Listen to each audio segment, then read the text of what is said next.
Hold on there. I'm veterinarian Dr. Marty Goldstein. You don't want your dog eating any of that. These potentially harmful ingredients are found in many of today's popular dog foods, but not in Nature's Blend, a freeze-dried raw dog food with real cuts of meat, omega-3 rich seeds, and superfood veggies and fruit. Nature's Blend is designed to help support your dog's playfulness, healthy skin, soft coat, easy digestion, and youthful mobility. Your dog will go bonkers over Nature's Blend savory flavor and texture. For a limited time, save up to 54% off Nature's Blend and receive a free festive holiday dog sweater with select orders. Go to drmartypets.com/turkey or text turkey to 511-511. I guarantee. 97.7 ESPN The Zone. With us today, Dr. Tracy Lowry of Best Vein Care of Huntsville. When we evaluate a patient and they indeed have significant venous disease, most third-party payers, private insurance, Medicare, require us to treat every patient conservatively at least 90 days. Conservative treatment includes increasing ambulation, elevation of the legs, and the wearing of compression stockings. It's very common for folks to come see us in March or April wanting to have their veins fixed before they go into swimsuits starting in June. When we see someone in March or April, they're going to require at least 90 days of conservative treatment before we can even go to the insurance carrier to get permission to treat their veins. So if you think you have a venous problem, now is the time to come in and get a free screening so we can determine whether or not you need something evaluated. If you have a vein problem or you think you may have a vein problem, now's the time to contact us at bestveincarehuntsville.com. Hey there, Bob Baumhauer here. Score big deals at Baumhauer's this football season and order from our Inflation Bites menu. Try our Buffalo Wing Special with fries and a complimentary beverage for only $9.99. And what's football without a cold beer? Our pitchers of Yingling and Yingling Flight are only $7.99, served all day, 7 days a week. And huddle up, football fans. Sign up today for our free NFL Pick'em contest at Baumhauers.com for weekly prizes. Baumhauers, legendary fun and legendary food. These days, saving time is important, and saving money is even more so. That's where Eagle Masonry and Insulation comes in. Over the years, Eagle has expanded their services to meet the needs of folks like you in our area. Taking care of your property yourself can be a real headache. Eagle can handle it for you. They offer full landscaping services, irrigation, mowing, bush hog, and can install plants and trees, sod, and even landscape borders. Call Eagle Masonry and Insulation today at 256-755-1556. Eagle saves you time, and Eagle saves you money. You've got to experience Toyotathon at Bill Penny Toyota. They've got the selection with over 700 new Toyotas to choose from. And they've got the extras with Bill Penny perks and a 10-year unlimited warranty. So get on over to Bill Penny Toyota today and experience Toyotathon. Bill Penny Toyota in Huntsville and online at BillPennyToyota.com. Bill Penny's Toyota 10-year unlimited warranty is valid through the 10th year of ownership. Valid on new vehicles only. See dealer for details. No representation is made that the quality of legal services to be performed is greater than the quality of legal services performed by other lawyers. A wise man once said, "If you take care of old folks and children, everything in the middle will take care of itself." Hi, I'm Danny Aldridge, lawyer in Alabama and Tennessee. In the next 20 years, the number of those folks over 65 years of age will more than double. In our golden years, the most important goal is to be treated with dignity and have control over doing what makes you grateful with those you love. At the Aldridge Law Firm and the Legal Town Center, we're dedicated to help you with these goals, and we'll be there when life throws you those inevitable curveballs. Let us assist you with your legal needs, whatever they may be or become. You may reach us by phone at 256-534-3188 or online with Dan at danaldridgelaw.com. Just remember, we're here to help. Whether it's personal injury, wrongful death, fraud and cheat, or estate planning made complete, we're here to help. This hour is brought to you by Woody Anderson Ford, Alabama's F-150 Superstore. Welcome to The Drive with Wes Neighbors and Steve Moulton. Call into the Neighbors Wealth Management Hotline, 256-576-4977. That's how I roll. And I'm not going to drink and drive anymore. That's 256-576-4977. Now, here's Wes and Steve.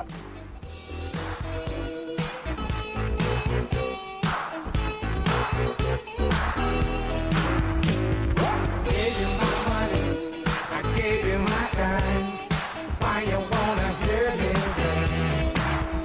Are you serious? I'm just curious. Welcome everyone to this. And welcome to the Drive with Steve Moulton and Wes Neighbors. Under the weather, Steve Moulton. We're working to get hooked up and get a little more volume out of the guys down at Mark Camara's Furniture Factory Bar and Grill. Drew DeArmond is nice enough to fill in for Steve today while he's under the weather. Wes Neighbors is there. We're going to get this figured out in just a minute. Hopefully, Drew can turn up his microphone a little bit. We'll be able to hear him. Hopefully, because I'm Brian Temple. I'm the board operator here, and I hope that Drew DeArmond's able to get on soon, because I don't know anything about sports. So hopefully, we are listening to them, and I know you can hear them in the background a little bit. I tell you what, hey Drew, you got us, man. You are so low, but you are there, buddy. Okay, I got you. We're trying to fix that. I didn't realize how low we were. Hold on, let's I don't understand, because we were talking a little bit before the show, and it was nice and loud. So, is it better now? Yeah, much better now, Drew. Okay, we got it. Thank God Drew DeArmond's here, because I don't know anything about sports, and the polar opposite is Drew DeArmond, who knows everything about sports. And we're looking forward to Drew DeArmond Day, which is also National Signing Day, which is where Drew DeArmond earns his salary every year. So, what's up, Brian? I'm going to get out of the way and let the professionals take over. Hey, Brian, what's up? Thanks for that. Sorry we were messing around with the controls here to get us back, and so Steve's out, so everything falls apart, man. Yeah, of course. Steve will be back. Don't worry, everybody. But we are here at the Furniture Factory Bar and Grill. It's myself and Wes Neighbors here at the Furniture Factory Bar and Grill. And we are here to talk tonight and bring you some local sports talk. We're also going to give away some abs. And then we're figuring out Wes's setup too, because I think Wes is actually on headset 3, so we're figuring that out.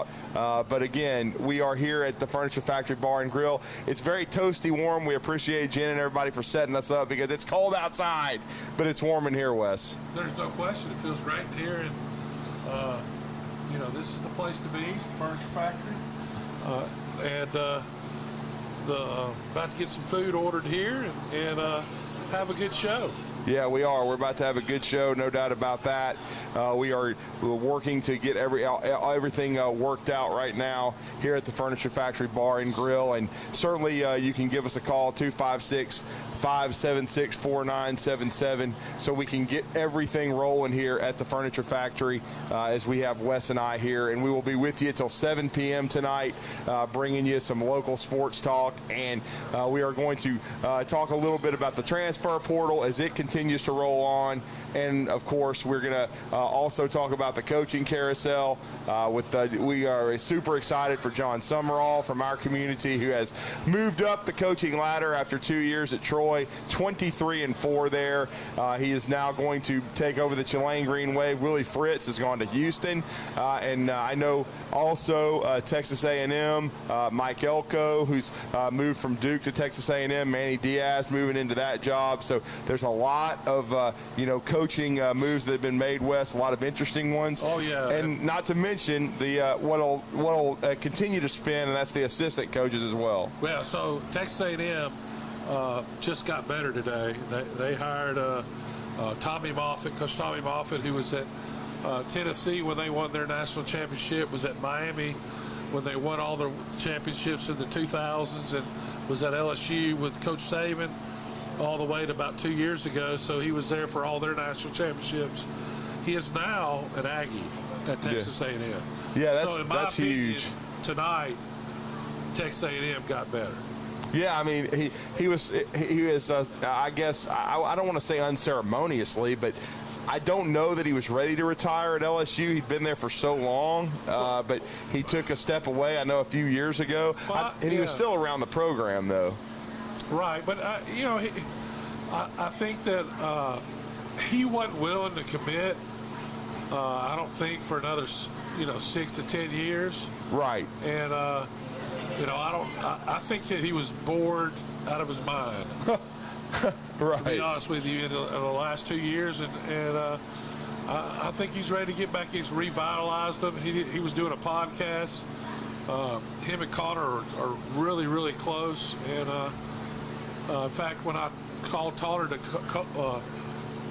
talk to him, and Connor said he just got off the phone with him, said, are you going to Texas A&M? And he said, gig him. So, yeah, I guess that's a done deal. And I'm being totally serious. Texas A&M is just him being there. Now, it'll take a while to get it doesn't like it happen overnight. Right.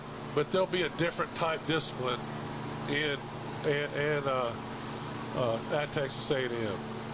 Yeah, there will be. There's no doubt about it. He's one of the best. And basically, you can say Pete Jenkins is the godfather of defensive line coaches. You could say Tommy Moffitt is the godfather of all strength coaches in many ways. There's no question. There's not many strength coaches he had from Cochran.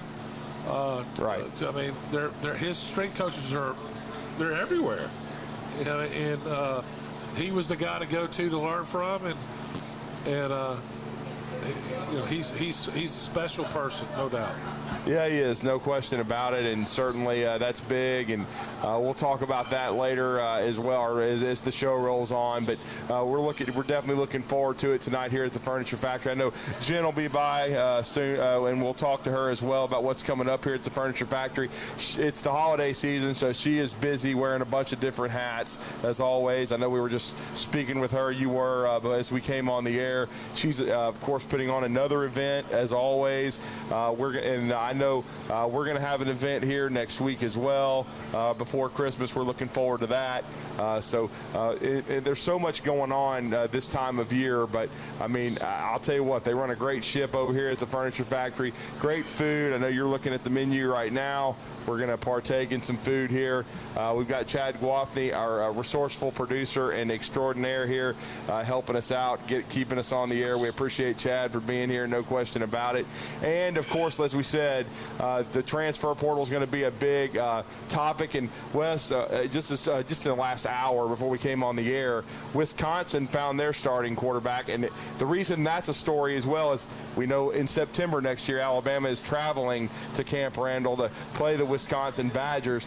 Their quarterback is going to be somebody that was mentioned in connection with Alabama last year. It's going to be Tyler Van Dyke. The former Miami Hurricane has chosen to transfer from Miami to Wisconsin. Wow. Change of weather right there. Well, at least Alabama's playing them in early September. It shouldn't be as cold. Yeah, but it'll get there. Because Alabama gets to leave, Van Dyke has to stay. So yeah, we're quarterback Duke quarterback Riley Leonard's going to Notre Dame. That's right. They kind of pegged that one straight out because, and here's the interesting thing. I was told by a prominent high school coach that to watch for Riley Leonard potentially at Auburn because he has a girlfriend at Auburn and grew up an Auburn fan. But pretty much as soon as he went into the portal, they pegged him for Notre Dame to play for Marcus Freeman. And then I had Jason Caldwell on the show this morning to talk Auburn transfer portal recruiting, where they're at right now. And very interesting what he had to say because I asked him, I said, Jason, all these quarterback dominoes are falling. And I said, but I haven't heard Auburn mentioned with any of them. And I wondered if they would do something because Peyton Thorne struggled this year. But in this new age of football, he came up with a very interesting scenario. He said, I don't think Auburn wants to pay the price as far as what it would cost NIL-wise for a frontline quarterback, one of the top-end transfers, because we're going to tie this in with Matt Rule here in a second at Nebraska, but supposedly the price tag, and Matt Rule talked about it last week, is $1 to $2 million, which is a lot of NIL money. He said what Auburn's plan is to do is to continue to upgrade around Peyton Thorne and upgrade the wide receiver core through the recruiting class and through the portal. And then they also want to continue to upgrade the offensive line. So as he put it, he said the analogy he used was watching the Dolphins throw up all over themselves last night. It was unfortunate because I was really rooting for them hard. We saw Tyreek Hill get hurt and Waddle get banged up. and they had 3 offensive linemen out, and 2 in that offense just didn't look the same at all. Well, yeah. And that's what he was saying. He's like, if you put playmakers around the quarterback, it looks different. Well, basically, they think Peyton Thorne could be good then. Right. So, right. I mean, and they watch the film. They know. I mean, and listen, if you bring, like, I'm glad we're going to be playing that guy the first game. Yeah. Because it's hard to go in there and get ready in a short period of time and have a whole new system.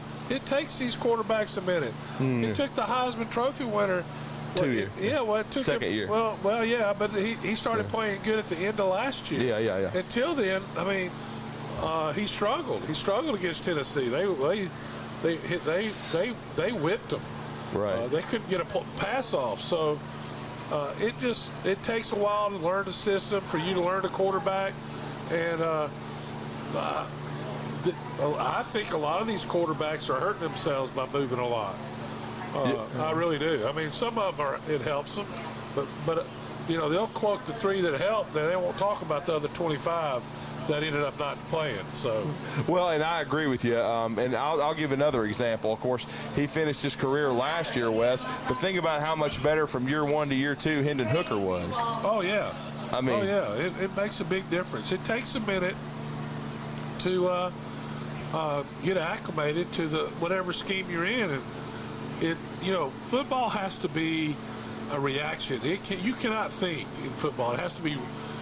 That's why practicing so much makes such a big difference, and that's why sometimes you get out there and somebody's doing totally different than what you practice, and it looks like you hadn't practiced at all. Well, in essence, you haven't if they're not doing what you thought they were going to do.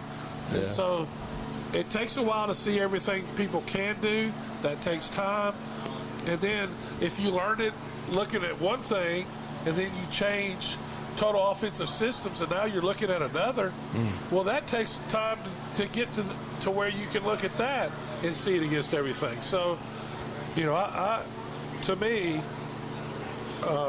these quarterbacks that switch around a lot end up disappearing. JT Daniels. I mean, I know he medically retired, but good Lord. I mean, but there's several other guys that have played at Alabama and transferred. The guy you would what's the guy from our buddy from Tuscaloosa, Fowler. Oh, Remember Ron you and Fowler. Fowler were talking about this, the guy, how good he looked, and he's a 7-on-7. Oh, yeah, bro, Blake Barnett. Yeah, Blake Barnett. Yeah, Well, I've learned my lesson on that. Yeah. He ended up, he played at 3 schools. He played at Arizona State, and he didn't really play there either, and then he played at South Florida. Because, he was really good at 7-on-7, but those offensive linemen get in. I mean, defensive linemen, those other 4 guys, they make a big difference in the game. So they do, man. Because I'm going to be honest, it took me seeing with my own eyes with Tua, because I heard the same thing about Tua and all this saying when he was at the 7-on-7 in the Elite 11, and I was like, well, I'm going to have to wait and see, because I remember seeing the last one, and that didn't work out. Well, and people get better, but they only get better if they can mature, and maturing in a system. Right. In any system. And then they go to the NFL and it changes. And then they got to mature in that system. And it takes more than a year. And these guys are declaring other quarterbacks a bust and all. That's after 1 year, really? Yeah, it doesn't make sense to me. So it takes a while. I saw good things at from Peyton Thorne at times. I saw Auburn play awesome against Arkansas, and then the next week looked like they had practiced all week. So right. They need to get some better talent, and I think they will. And don't forget, Auburn played well against Georgia and Alabama. I mean, they pushed them both to the very bitter end. No question. Yeah. But so it doesn't explain what happened in the game in between Arkansas and Alabama. Yeah. That's the game that miffs me, and that's the reason I'd still be upset if I was an Auburn fan. Right. But hopefully that's, they learn from that and they go on.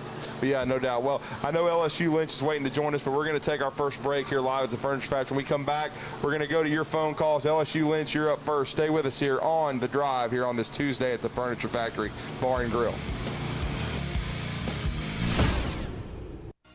You're listening to The Drive with Wes Neighbors and Steve Moulton on 97.7 ESPN The Zone. Sign up now for the 97.7 ESPN The Zone Bowl Challenge. Just go to ESPN.com, click on Capital One Bowl Mania. He must be the most ambitious man in the world. And join the 97.7 ESPN Bowl Challenge group. First place will win an overnight stay at Guntersville State Park, plus dinner in the Pinecrest Room, plus golf at Gunter's Landing. Second place wins a foursome at Cherokee Ridge. And third wins food at Bubby's Diner, Bad Daddy's Burger Bar, and Coralejos Mexican Grill. Find the link to sign up at our 97.7 ESPN Facebook page and on X at 97.7 ESPN. You keep saying that, but you don't tell me how. Sign up now for the 97.7 ESPN The Zone Bowl Challenge. Just go to ESPN.com, click on Capital One Bowl Mania, and join the 97.7 ESPN Bowl Challenge group. Join today, and good luck. This kind of stuff makes you grow up quick.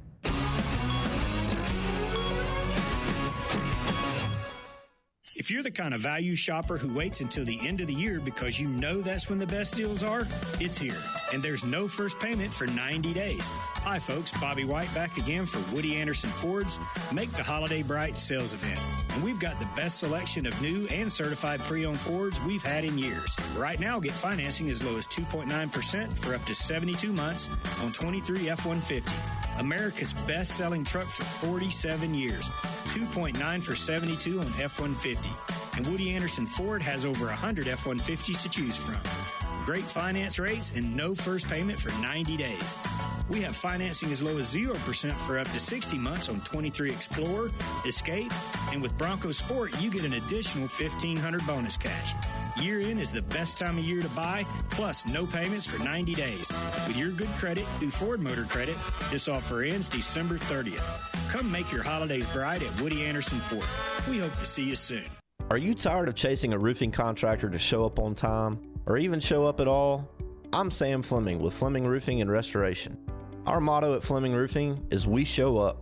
Our goal at Fleming Roofing is to provide the reliable customer service that you deserve, and we have the resources to meet all of your roofing needs: residential, commercial, industrial, replacement, or repairs. We are manufacturer certified for roof coatings, single-ply membranes, and asphalt shingles. Whenever you need a roofing professional you can count on, call Fleming Roofing and Restoration. We are committed to finding the solution that meets your needs. We don't have quotas or heavy-handed sales tactics. Fleming Roofing, we have expert experience. We show up. Free estimates, residential, commercial, industrial, replacement, or repairs. Check us out at FlemingHSV.com. FlemingHSV.com. When you need a quick response, it's Fleming Roofing and Restoration. We show up. The kitchen is the heart of any home. It's where the family gathers. It's where kids discover old recipes and make them their own. Just starting out, or just now getting started on the dream kitchen you've always wanted? I'm Chris Haygood, and from all of us here at Bob Wallace Appliance to the home builders and the homeowners of the Huntsville area, a heartfelt thank you for buying local. We're in Huntsville, Florence, and Coleman, and online at bobwallaceappliance.com. Are you tired of power outages disrupting your life? It's time for a Generac standby generator from Current Electrical. Storms may rage outside, but inside your family's powered up. So why choose Current Electrical for your generator needs? 1, we offer a wide range of models to suit every budgeted energy requirement. 2, our project managers handle every step of the process: power, gas, permitting, and inspections. 3, our certified technicians install your generator with precision, ensuring peace of mind. Don't wait for the next blackout. Call 256-880-1880 or visit us online at GenSuperstore.com. This segment of The Drive is brought to you by Woody Anderson Ford, located online at WoodyAndersonFord.com with 2 locations, Hughes Road in Madison and Jordan Lane in Huntsville.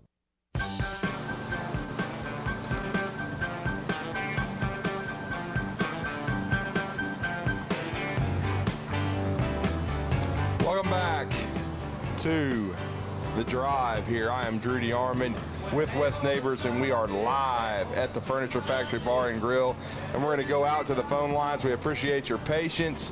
LSU Lynch, I know, has been waiting to join us. What's up, LSU Lynch? What's going on? Y'all having a good time? We are. We're trying. You're trying. Look at LSU fans trying to have a good time every day. You hear me? We try to have a good time every day, even though our defense, we didn't have one, Drew. You know. That's true. But look here. I get to listen to you every day. Right. You know, because my schedule changed and everything.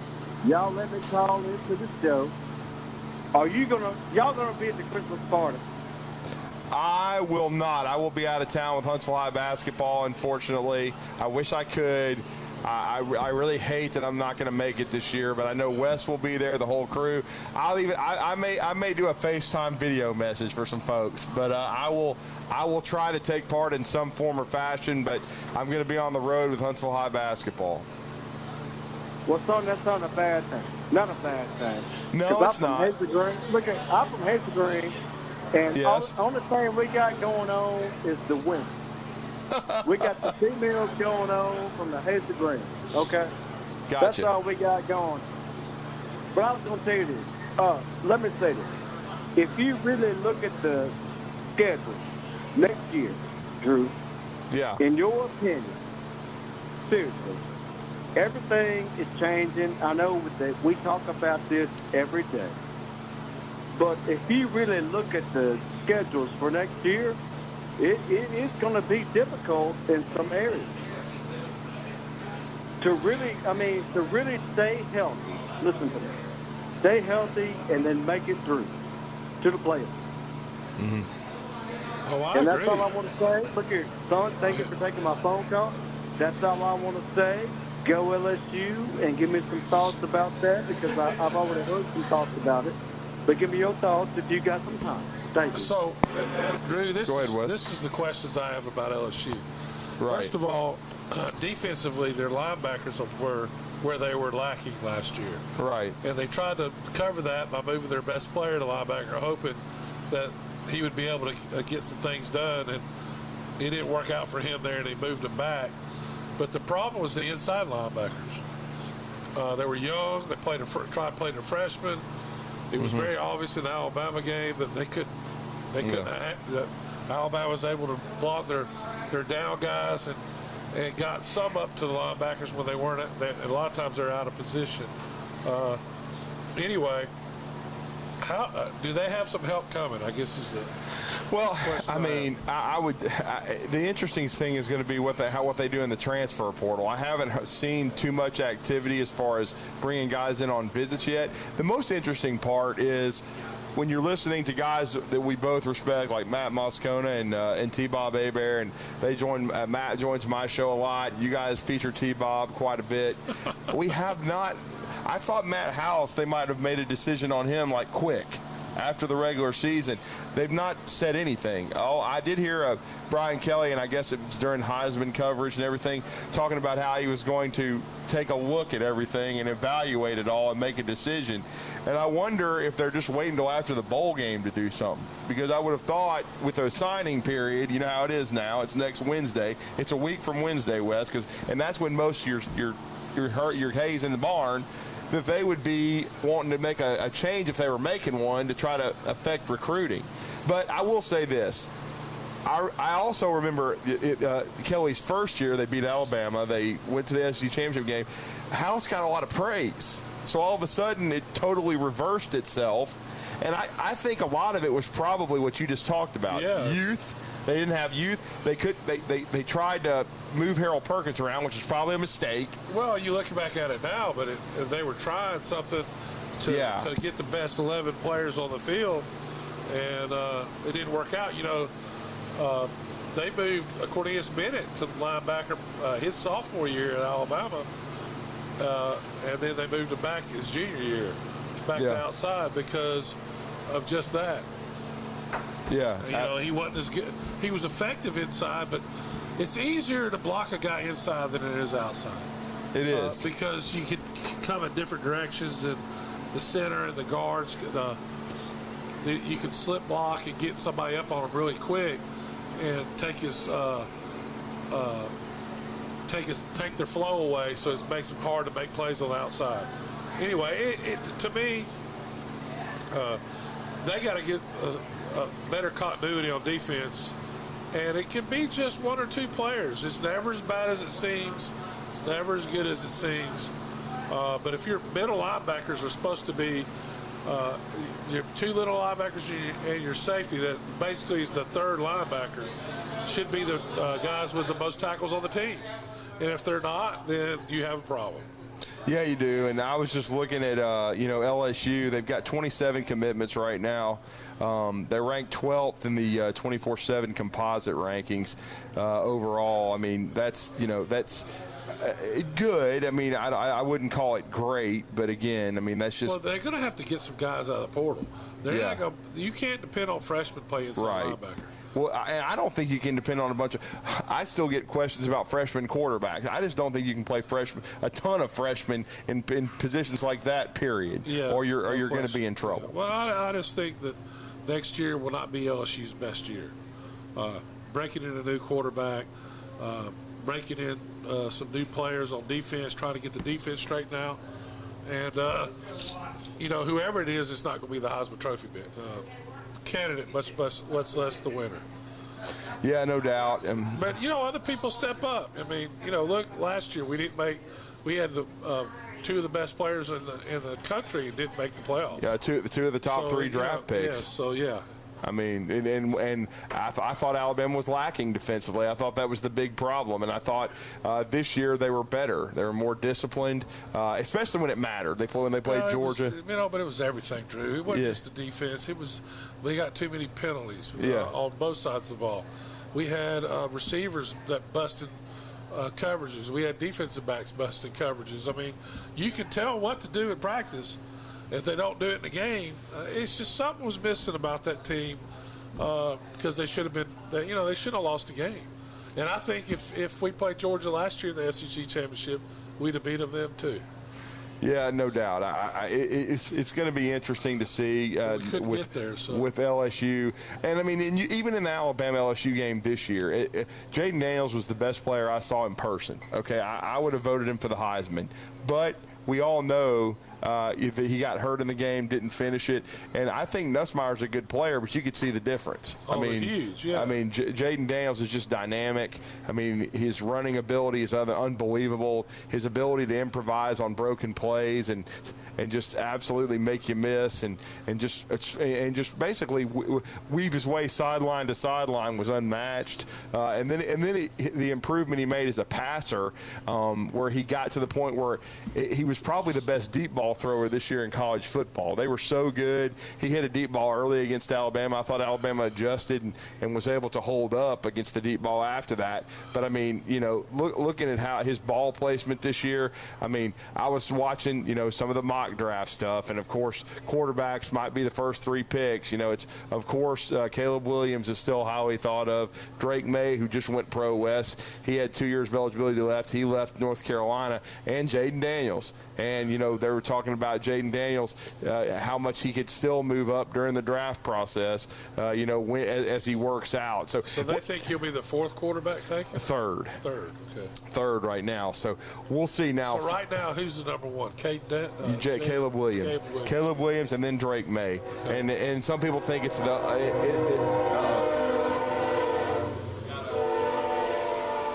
There we go. We had to mute for a second. Yeah, train went by. Yeah, the train went by. But, yeah, I think those are the top two. But Jaden Daniels is – I mean, look how much he's already moved up. He was considered a draftable player before the season started.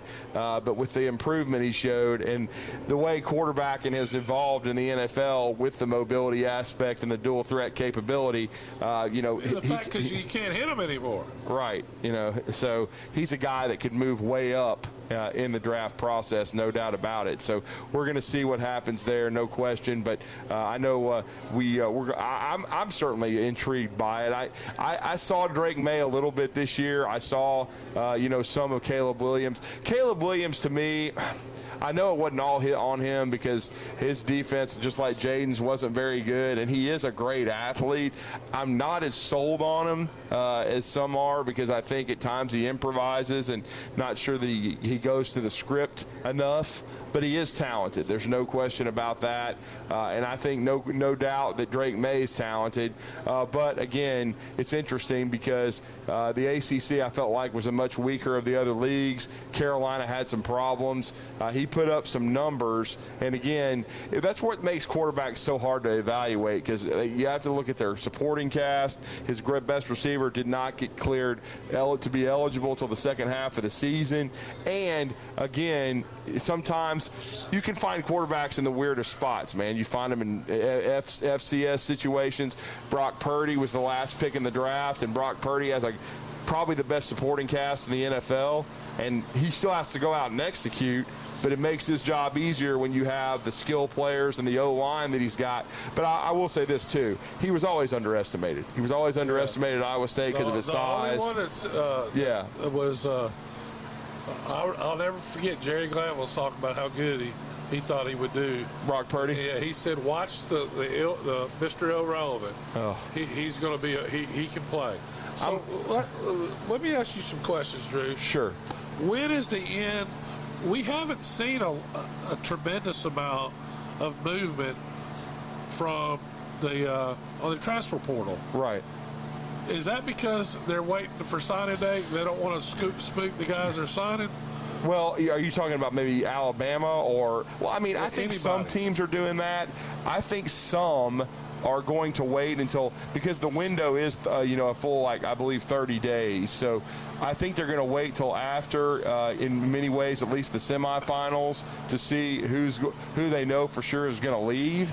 I think Alabama, for example, they've been linked – haven't set up any visits yet, but LT Overton from Texas A&M, they've been linked to potentially to Tyler Barron, who left Tennessee as another pass rusher, because they're losing Justin Aboigbe. So I would think they would be interested in maybe adding an experienced defensive lineman. So won't they lose 15 and 41 too? Yes, but here's the thing with that.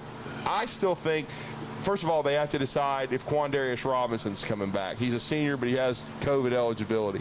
And I thought this spring, starting with this spring and moving forward, he's had his best year. Yes. He's been in the Rabbit package, so he has experience.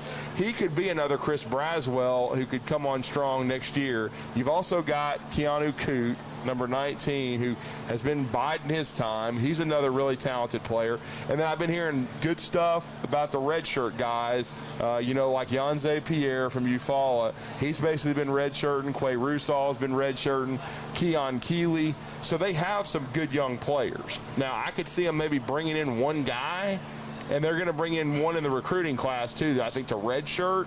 But I think they feel pretty good about their edge guys. And I think going into the season, they felt good about Turner and Braswell because – Well, I felt good about them.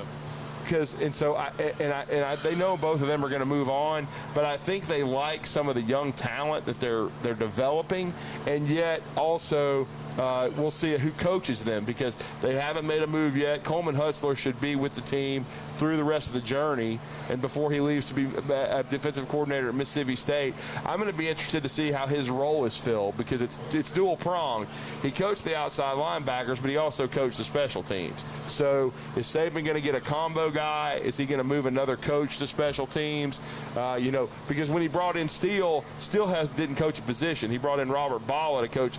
Steele would have usually been the inside linebackers guy. He had him be an overseer. So is he going to continue with that formula? It's going to be really interesting. You're right, because that's a lot of decision making there. Yeah, it really is. And I do think that Alabama's going to try, just like last year, they brought in about 5 portal guys. They're going to try to bring in the right people, but they also want to see, I think we're 99% sure Kool-Aid is going to the draft. He's going, and then why wouldn't he? And then Terrion Arnold, I don't think going into the season it was thought that he would turn pro, but he's had such a great year and could be a top 20 pick, Wes. You could lose both your corners. And so you've got Trey Amos still, who's done a great job, as you've always called him, a de facto third starter. Right. But, I mean, is Des Ricks ready? I mean, do they think he's ready? To get somebody ready. Yeah. I think I wouldn't be surprised if they tried to find a corner in the portal. So, and I haven't heard any linked with it. Well, and that's another. I don't think so. I think Jalen Key's out of eligibility. Yeah. So a safety and a corner could be on the list. They got some guys that I think will get better. That will be able to play, like Story. Yeah, because Story is graduating, but he's got another year if he wants to use it. Yeah. So there's some other young guys I think that'll come along, but Caleb Downs is, we need to find the corner version of Caleb Downs. Absolutely, and they do. That's a great point. And Caleb Downs, I mean, I told you all offseason I hated making the comparison to Minka, but you had to because of all the stuff you heard. And here's the unbelievable thing is that he lived up to all of it. I mean, what a year! 99 tackles, 2 interceptions, always being in the right spot. But Minka started out as corner. Right. He didn't start out as safety. Yeah. And then his last year he's played everything. He was all over the field. Yeah. You didn't know what he was going to do, but where he was going to line up. Yeah, you really didn't. You really didn't know what was going to happen. Well, I know we're going to go on a break here live at the Furniture Factory Bar and Grill. Jen is set to join us here in a few minutes and tell us what's going on. But we're going to go on a break here live at the Furniture Factory Bar and Grill here on this Tuesday. You're listening to The Drive with Wes Neighbors and Steve Moulton on 97.7 ESPN The Zone. If you're the kind of value shopper who waits until the end of the year because you know that's when the best deals are, it's here. And there's no first payment for 90 days. Hi, folks. Bobby White back again for Woody Anderson Ford's Make the Holiday Bright sales event. And we've got the best selection of new and certified pre-owned Fords we've had in years. Right now, get financing as low as 2.9% for up to 72 months on 23 F-150. America's best-selling truck for 47 years. 2.9 for 72 on F-150. And Woody Anderson Ford has over 100 F-150s to choose from. Great finance rates and no first payment for 90 days. We have financing as low as 0% for up to 60 months on 23 Explorer, Escape, and with Bronco Sport, you get an additional $1,500 bonus cash. Year in is the best time of year to buy, plus no payments for 90 days. With your good credit through Ford Motor Credit, this offer ends December 30th. Come make your holidays bright at Woody Anderson Ford. We hope to see you soon.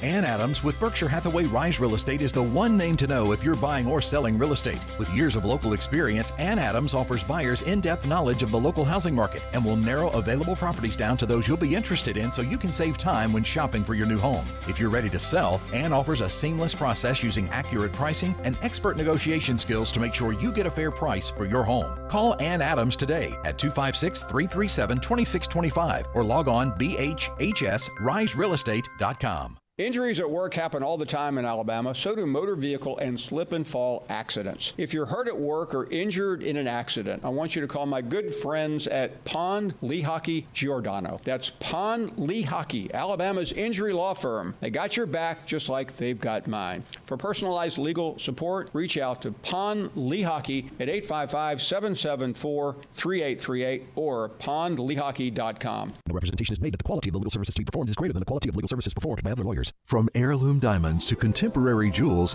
Loring & Company is the place to find something truly special. Whether shopping for a diamond ring for that once-in-a-lifetime occasion or marking a milestone birthday or personal achievement with a Rolex watch, you'll find just the thing in our edit of the world's most sought-after brands, including David Yurman, Roberto Coin, Marco Bicego, and Fopay. Expect a treasure trove of the world's most unique, even breathtaking earrings, rings, necklaces, and bracelets, making choosing just one piece a challenge in itself. Loring & Company Jewelers on Airport Road.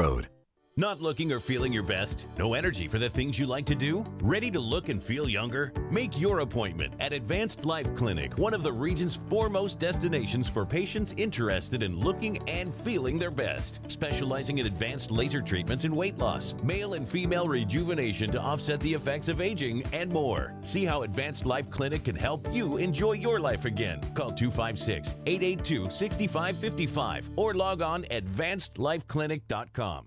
I'm with Thomas here from Talent Heating and Air. Thomas, you guys are a premier North Alabama locally owned heating and air company. We pride ourselves in being deep in the community, helping customers with solutions that they can use to keep their house comfortable. We provide emergency services. You can reach us on our website at talenthvac.com, or you can call us at 256-503-4490. Talent Heating and Air, let them put their talent to work for you. AL cert number 21014. From the Fox 54 Weather Center, I'm Chief Meteorologist Jordan Dressman. A partly sunny sky this afternoon. Temperatures climb into the mid and upper 50s. We're going to drop into the mid 30s as we head into the overnight, early into your Wednesday morning. Maybe a little more cloud cover on Wednesday afternoon. I still think we're going to get to enjoy a fair amount of sunshine. Temperatures climbing into the mid and upper 50s. A couple of us making a solid run at 60 degrees. I'm Chief Meteorologist Jordan Dressman on your home for ESPN Radio, 97.7 ESPN The Zone.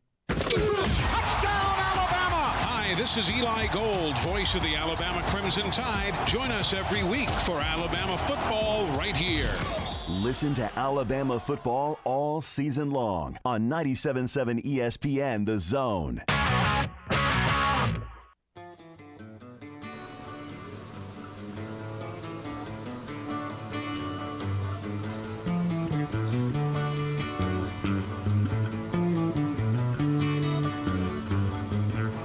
Welcome back to The Drive here on this Tuesday live from the Furniture Factory Bar and Grill. I'm Drew Yarman sitting in for Steve Moulton. I'm here with Wes Neighbors. We've been taking your calls, 256-576-4977. We could have a potential guest. We're going to see if we could maybe add someone in the second hour. We're working on that for you as well, as we've been talking a lot of football, and that's to be expected.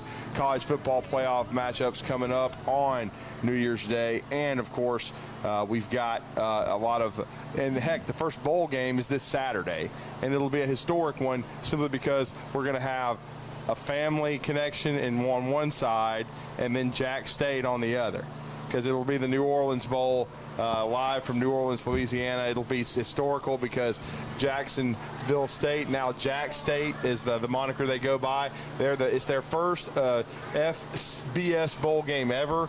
And then, of course, we know who the strength and conditioning coach for football is for Louisiana and the Raging Cajuns, and that is Connor Neighbors. And, Wes, that's going to be an interesting matchup in the New Orleans Bowl. No question, because obviously Louisiana this year's been a box of chocolates. Right. They played really good and lost, and they played really good and won. So, you never know what you're going to get. And you have, kind of look at it, you have Jacksonville State. I bet they're favored in this game, are they not? That's a great question. I have not checked that to see. I mean, the job that he's done there is. I mean, we did. Now, I will say, Scott and I on the Talking Ball, we did catch up with Rich Rod last week. As they had just been announced, and Rich Rod had a few minutes with us, about 10, 11 minutes, and it was good to catch up with him.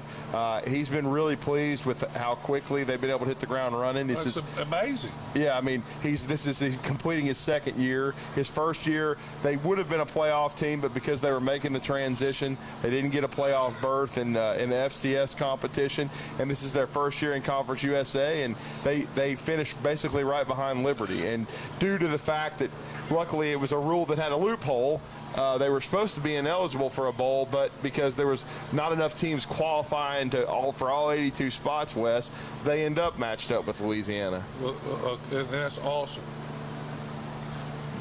Yeah, absolutely. And no doubt, it's really it's a neat deal, and they're putting a lot of money into the facilities. I know Rich's name came up at Mississippi State and some other jobs, but I'm glad to see him staying. I think he's a good fit with what he's trying to do at Jacksonville State. I thought he was a great fit at West Virginia. He kind of got off track a little bit. You can't blame him for taking the Michigan job. It's one of the best jobs in the country, but I just don't think he was a fit there. And then he went to Arizona. He actually had some decent success at Arizona. A little bit petered out a little bit, but he went to Ole Miss. I think remember he was OC under Matt Luke. They had a really productive offense, and he was helping Terry Bowden at Louisiana Monroe before he got this job at Jack State. I've still got to get used to saying that. Now I can hire him. Yeah, because he's available. Yeah, exactly. Fortunately for him. Yeah, Coach Bowden. Matter of fact, the replacement for Coach Bowden was Brian Vincent. He's the former assistant under Bill Clark at UAB, and he was their interim coach for a year when Coach Clark had to take a year away, and he ended up having the spinal fusion surgery. Coach Clark was actually doing some of the broadcasting for the AHSAA at the Super 7 last week. We were there for Madison Academy West. Right. Hopefully Coach Clark's getting healthier, and who knows? I was sort of campaigning for him to replace John Summerall at Troy if he was feeling good, because his whole career he's worked in the state of Alabama, which is very unique. His father was a great high school coach. I believe it was at Ohatchee. Yeah. And then he was at Prattville, built Prattville into a power. Then he went to the college level and worked with your good friend Joey Jones as defensive coordinator at South Alabama. He used that to go to Jacksonville State, his alma mater, Jack State. He was there for a year before going to UAB, and we all know what he did at UAB, which was remarkable, and especially considering what he did to restart the program. Now, what one of his players, the original Hoover coach? Are you talking about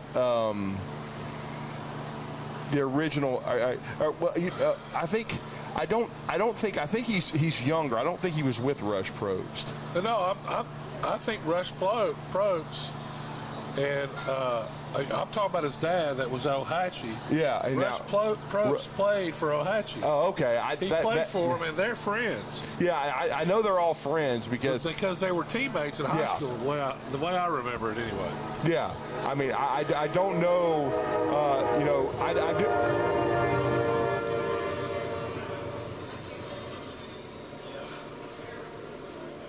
That would be the iconic train going by again. Yeah, going by again. But yeah, I as far as Rush's, I know Rush went to Jacksonville State. I know he grew up in that area, but I did not know where he played high school ball. But that would explain a lot. I believe he was also went to Jack State at the same time as John Gross, who was the longtime coach there. And I think John Gross, I think he's still with Dabo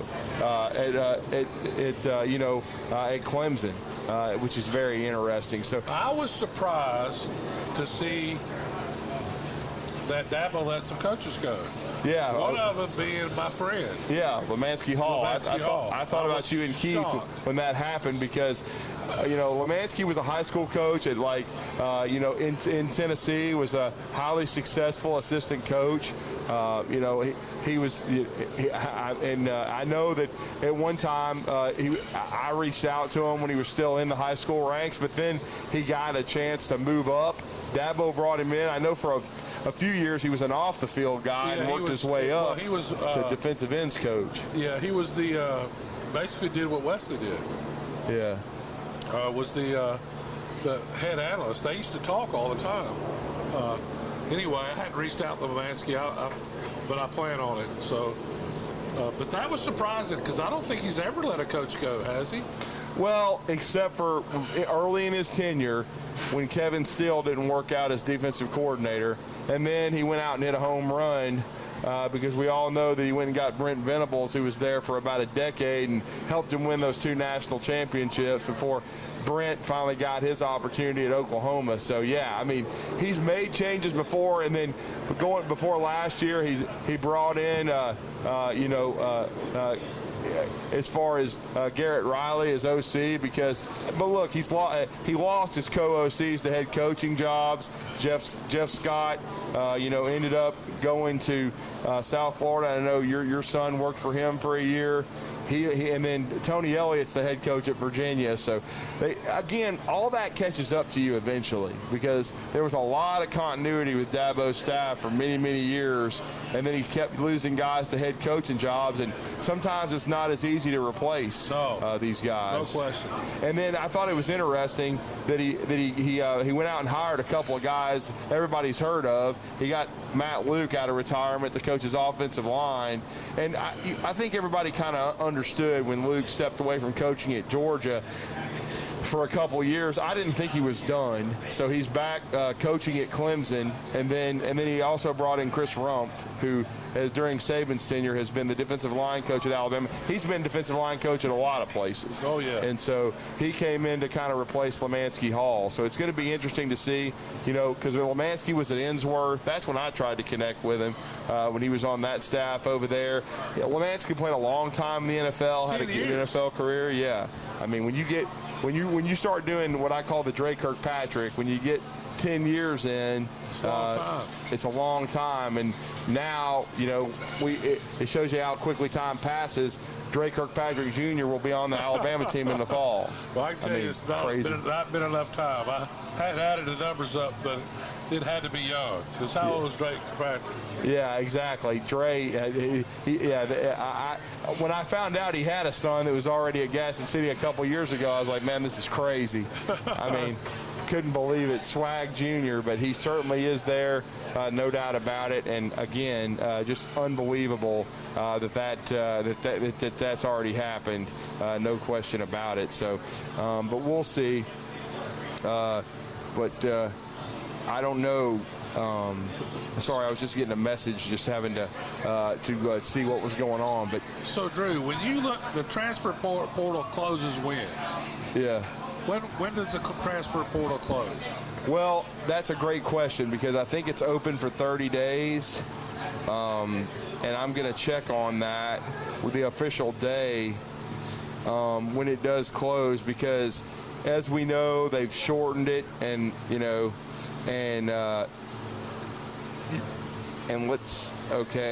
I'm double checking it right now to see when it opens. Okay. There's a 30-day window that started on December the 4th. So that would be right after New Year's, right after the national champion or the semifinals. So it would be roughly around January the 4th because it'd be 30 days. Yeah, it'd be the 3rd. It'd be January the 3rd to the 4th is when the first one would close. And then, as we know, the spring one is only going to be 2 weeks, and it opens April the 15th, right after most spring games, and it goes till the 30th. So you have time to move. Historically, which one is more people go in? I would say the one we're in now, because again, what kids are trying to do, and this is what makes it so complicated. Most of them want to transfer by the next semester and be there for spring practice at their new stop. Right. And it makes the biggest point made is what you said about the quarterbacks. But unless you graduate and you've already transferred, you can't transfer again until you graduate. Right. And so that's why a lot of people wait until So anyway, it's just going to be interesting to see where it doesn't seem like Alabama, Auburn. I mean, Ole Miss has gotten a couple. They have gotten that many people transfers as much as I thought they would, or you would think. Well, not yet. I mean, but I do think Alabama's had a few. Anquin Barnes, he wasn't playing. Defensive lineman, from the Montgomery. I'm not talking about people leaving. You haven't heard of anybody coming to Alabama. Yeah, and that's a little interesting because they've got the last recruiting weekend coming up before the signing period. But also, you got to understand, that doesn't really affect portal guys as far as the 20th. You can bring in guys after that. It'll be interesting to see. That's what I think you'll see a lot of things pick up after the signing day. Yeah, because then you see who you got, what you got. And then we talked about this on Talking Ball this morning. A big story yesterday was Ryan Williams from Saraland, who is the most electric player that I've seen in this state. I mean, he reminds me of he's not the same style because I've never seen another David Palmer, all the things David Palmer can do. But the way he makes plays, I'm just saying, he can be a guy that can be versatile and be explosive. He reminds me kind of a hybrid of David Palmer with some of the things he can do, not the same stylistically, but a playmaker like Palmer and Jalen Waddle. That's who he kind of reminds me of. In other words, a guy you can change the game. Yeah, totally change it. And so where is he leaning toward? He's been committed to Alabama since last October. Okay. I know Auburn's working hard to flip him. They're making a big deal about how he's going to visit Auburn this Sunday because LeBron James' son's coming to play Auburn in basketball. And then he was going to visit Alabama, but guess what? You can't visit Alabama when you get added to the Alabama-Mississippi All-Star roster, okay? He's going to be in Hattiesburg, Mississippi starting today for the rest of the week. The game is on Saturday. He's going to play. There's been a lot of kids opt out, like the Cam Coleman's of the world. I think Malcolm Simmons has opted out as well. Both of those guys are committed to Auburn. Perry Thompson's committed to Auburn. He opted out. So Ryan Williams is going to play in this game. He just got added, though, because he's going to graduate in May and move on after 3 years of high school. So that's the thing that's not being mentioned. He's not going to Alabama because he's going to be playing in the Alabama-Mississippi All-Star game. And to be honest, I hadn't really heard of Ryan Williams until the middle of last year. And then when I saw him play, I was just like, this guy's magic. And, I mean, he basically carried Saraland to the title as a sophomore. They beat Mountain Brook in the championship game. He's a guy that, to me, elevated their whole program. Jeff Kelly had been good. They'd been to the championship game before, but he put them over the hump, and they won it all. And he was the first Mr. Football as a sophomore ever. And then this year got them back to the championship game undefeated, and they lost in a all-timer to Clay Chalkville and Jalen Mbakwe. Mbakwe's headed to Alabama. He's another all-purpose athlete, very likely going to be a corner, one of the fastest kids in the state, and they lose 31-28. Their head coach, he eschewed a short field goal that could have potentially tied the game, decided to go for it at the 10-yard line, and they came up 2 yards short. But it was a great game between two unbeaten teams, and I'll be honest, I think they were the two best teams regardless of class, because that same Clay Chalkville team gave Thompson a loss. Thompson lost to Phoenix City. Phoenix City is probably the only other team in the state that could play with those two teams. And so they didn't play each other, and Phoenix City and Patrick Nix did a great job. They went undefeated and won 21-19. But, you know, it was just a great job overall. And then we are gonna be joined at 6 o'clock too by Clint Lamb of the Bama Online, part of On3 Sports. We're going to talk to him about the portal. We're going to talk to him about his early thoughts on Michigan and the recruiting class that's taking shape for Alabama. And basically, I also want to talk to him about Jalen Milroe's development, because I'll give you credit. I was not on the Milroe train to start the year. You said he would get better, and I'll be honest, I mean, he improved more at West than any quarterback in a season that I've ever seen at Alabama. So he's improved tremendous, but I think I went back, watched 3 games, early games, including Texas, and to me, we look like we're playing in slow motion compared to what we're playing now. The whole team, everybody. So, I mean, it's not only he's gotten better, it's everybody around him's gotten better. Isaiah Bond has come light years into knowing what to do. I mean, how many balls did he drop in practice? Knock on wood, I'm not sure he's dropped one this year. Yeah. So, in a game, anyway. So it's just interesting to watch how these guys have developed, and what a coach's job Coach Saban's done. I think it's his best coaching job since the first year they won the championship. Yeah, I really do. The first one's the hardest, right? Yeah. I mean, yeah. You got to get the players to believe when there's nothing to believe in, right? Well, and then the huge jump they made, because he had a mess to clean up. Every new coach does when you come to a pro.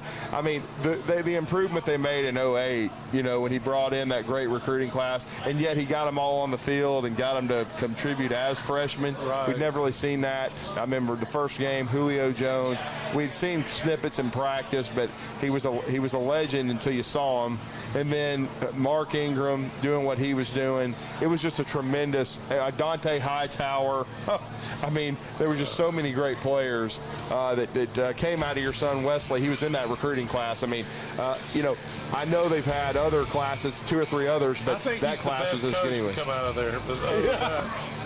I don't think you can argue with that right now. I've selfishly been campaigning for him to replace Coleman Hutzler. I'll just say it on this show. But we've ended the first hour here. We're going to be joined by Clint Lamb to kick off the second hour. Another hour to go here at the Furniture Factory Bar and Grill here on Meridian Street. Come see us.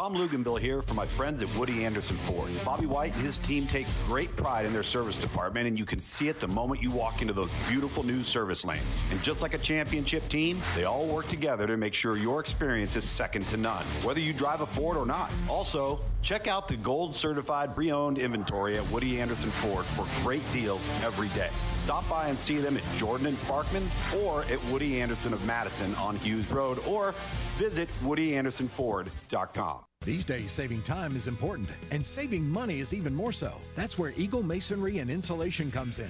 Over the years, Eagle has expanded their services to meet the needs of folks like you in our area. If your home needs updating or you have some projects that you just haven't gotten to, Eagle can help. They install shower doors, mirrors, shelving, blinds, bath hardware, and lots more. Call Eagle Masonry and Insulation today at 256-755-1556. Eagle saves you time, and Eagle saves you money. WZZN, Union Grove, Huntsville, Alabama. 97.7 ESPN, The Zone. This is SportsCenter. I'm Nick DeLuca. Minnesota making a quarterback change. Nick Mullins to start Sunday for the Vikings against the Bengals. Head coach Kevin O'Connell announcing the decision today after Mullins took over for Josh Dobbs in the team's 3-0 victory in Las Vegas last week. Mullins will become the Vikings' fourth different starting quarterback this season. Began the year as the number 2 behind Kirk Cousins, who tore his Achilles earlier this year. Mullins has made 17 career starts, most recently with the Browns in 2021. Elsewhere, stunning comeback win for the Titans yesterday. Will Levis and the offense coming through, down by 2 touchdowns inside 4 minutes to go. Got the first score, the 2-point conversion, then the stop. And Levis was happy with how they executed on the final drive. Just trusting what I'm seeing, trusting our guys to be in the right spots, and just throwing it to the open guy. And sometimes it's as simple as that. And our guys held up front. Didn't feel any pressure for the most part, and when that happens and we have time and dudes are in the right spots, it's a beautiful thing, and that's what happened on those 2 drives. In baseball, the Kansas City Royals continued overhauling one of the worst pitching staffs in the league from a season ago, agreeing on free agent contracts with starter Seth Lugo and reliever Chris Stratton. Lugo receiving a 3-year, $45 million contract that includes an opt-out after the second season. Stratton, who won a World Series with the Rangers, gets $8 million over 2 years with an opt-out after the first. Team also added reliever Will Smith earlier this week. Hey, it's Michelle Smallman, and coming up Wednesday, the Rams, Bengals, and Broncos. I'll tell you which team out of that bunch is the most disruptive right now. It's Unsportsmanlike, 6 a.m. Eastern, right here on ESPN Radio, ESPN2, and ESPNU.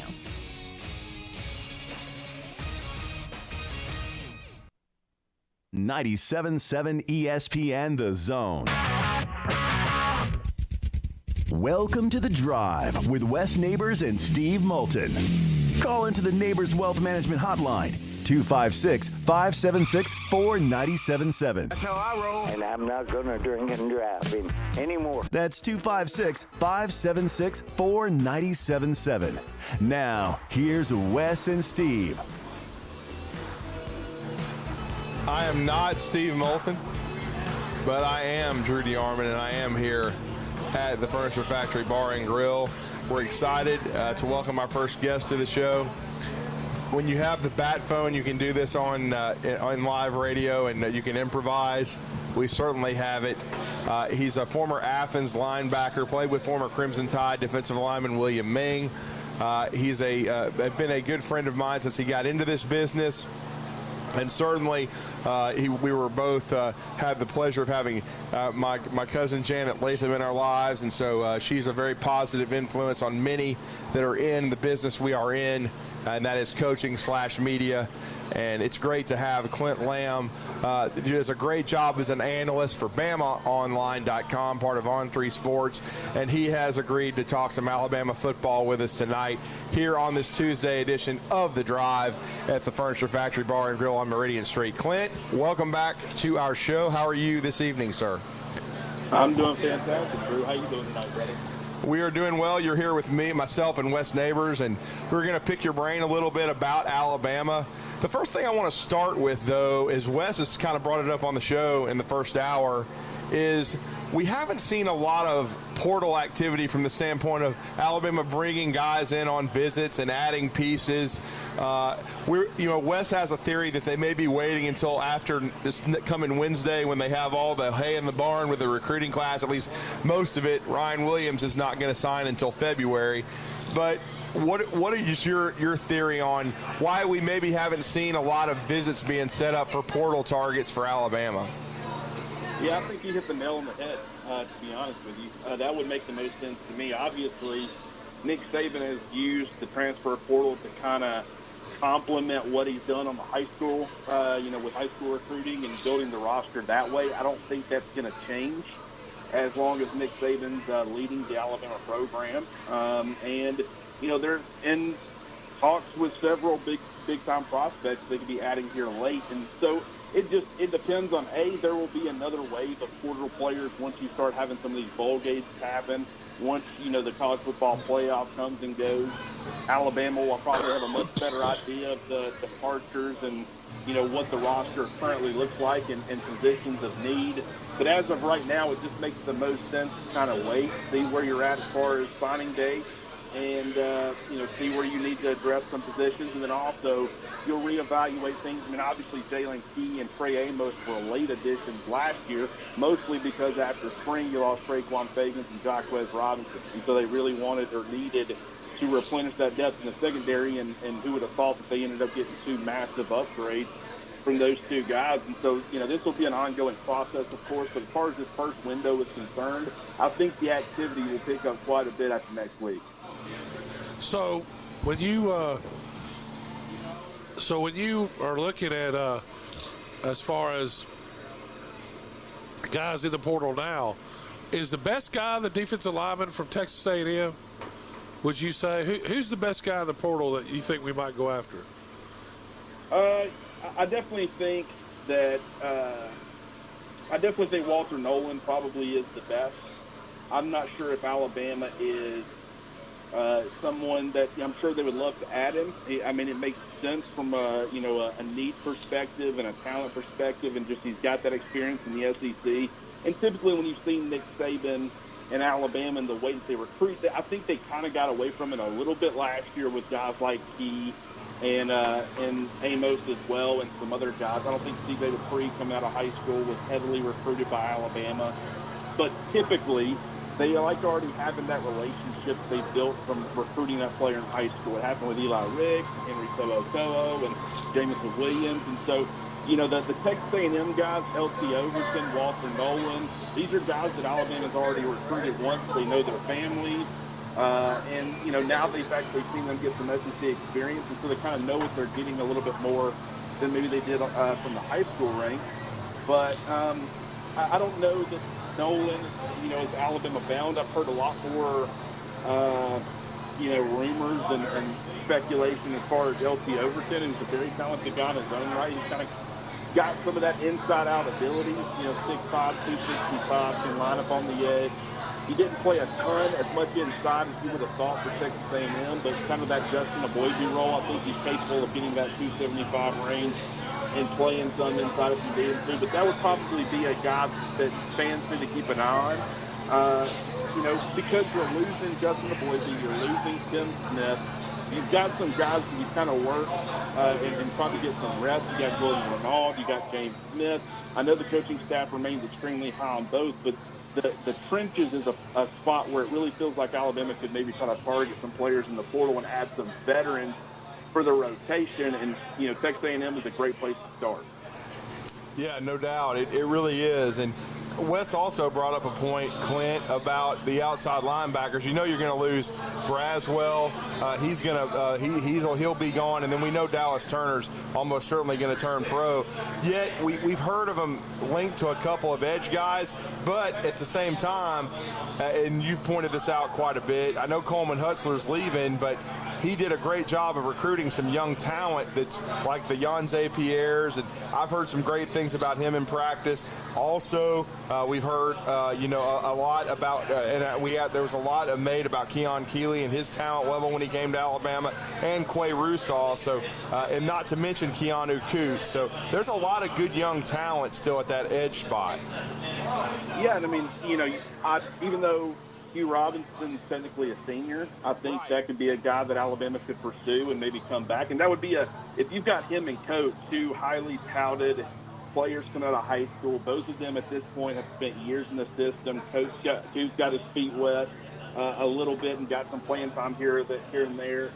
Hugh Robinson, though, has played a ton. I wouldn't say a ton necessarily, but he's got tons of years in the system. Plus, he's gotten his feet wet enough in some very valuable situations where you would feel good about his veteran experience. And then you do have just a ton of young, moldable talent there with Keeley, Pierre, and Russo. So I'll be curious to see exactly if edge feels like a spot. If you lose Dallas Turner and you lose Chris Braswell, the production and the experience, you've got some young players. But Alabama typically, inside linebacker, I would say was this spot last year, where they lose some players like Henry To'oTo'o and Jalen Moody, but you look at the talent that they've brought in, and it's like you got Jahad Campbell, you got Sean Murphy, you've got Justin Jefferson, a JUCO, number one JUCO linebacker in the country coming in. I mean, you've got some options to play next to Deontay Lawson, and yet the coaching staff didn't want to bank on just that, talent level until they actually see them develop how they should. And when you have options that you can bring in and kind of be a bridge guy if you need them to, that's a route that they've kind of chosen to take with other positions, and I could see them doing the same with edge if they don't want to bank on the development of Keeley or Pierre. And if they get it, granted, that's awesome. I mean, that's what you're hoping for. But if they need more time in the system or for whatever one reason or another, having that complementary, a veteran presence like a Tresman Marshall with inside linebacker to complement the young talent, I think is a direction Alabama could potentially go. But you also have to remember these are three young guys that were highly touted coming out of high school. I'm sure they wanted to contribute and play as true freshmen, and they probably haven't got as much playing time as maybe they were hoping. Now, granted, you had Braswell and Turner both ahead of them, so I don't foresee, any of those guys having this expectation coming in that they were going to see significant time. But if you go a second year after losing those two potential first-round picks and those guys still aren't getting ample playing time, maybe they looked into the transfer portal as well. So you got to balance that. I mean, it's all about, roster construction and keeping the guys who are on the roster happy. You can't really say, you're a freshman, you're a first-year player as much to some of these highly touted guys. So I could see them going the edge route in the portal, but I could also see them, looking to stick with some of the guys they have. It's just a matter of, past decisions kind of lead me to believe that an edge player in the portal is certainly a possibility. Well, yeah, I think Coach Saban was talking to him when he was mentioned that he's never had a pro scout come to me and said, did the guy play as a freshman, right? He was talking to all those freshmen, I believe, when he said that earlier in the last, I guess it's about 3 weeks ago. Because they haven't gotten a lot of playing time. But the two guys that are in front of them are going to be first and second round picks probably in the draft. Absolutely, yeah. And that's kind of, it's very understandable. I mean, it's understandable for a guy like Jalen Hill that's seen a little bit of playing time at wide receiver, but it's like based off of what you have seen from him, he almost looks ready. And yet, you had Jermaine Burton come back, veteran player. You added a seasoned player, more seasoned than your typical freshman, and a JUCO guy like Malik Benson. You had guys that contributed last year at receiver. And so a guy like Jalen Hill, while he might be ready to have a bigger role on offense, he's, down there, down the depth chart a little bit. And they're still trying to figure out ways to get him on the field. And I'm sure that will continue, going into 2024. But it's the same thing with the edge guys. Like Keon Keeley, very highly touted player coming out of high school. Everybody expected him to contribute to some degree. But with Alabama switching back to using more, three defensive linemen, more heavy nickel front, the rotation at outside linebacker has kind of been limited to two players because they can rotate. They're not just rotating with each other. They're also rotating with guys like Justin Avoidby, who's sometimes playing out there on the edge. And so there's limited opportunities compared to some other positions. And so while Keeley or Pierre or Russo or some of these other guys maybe could have, had some opportunities to get on the field, it just hadn't come to fruition yet.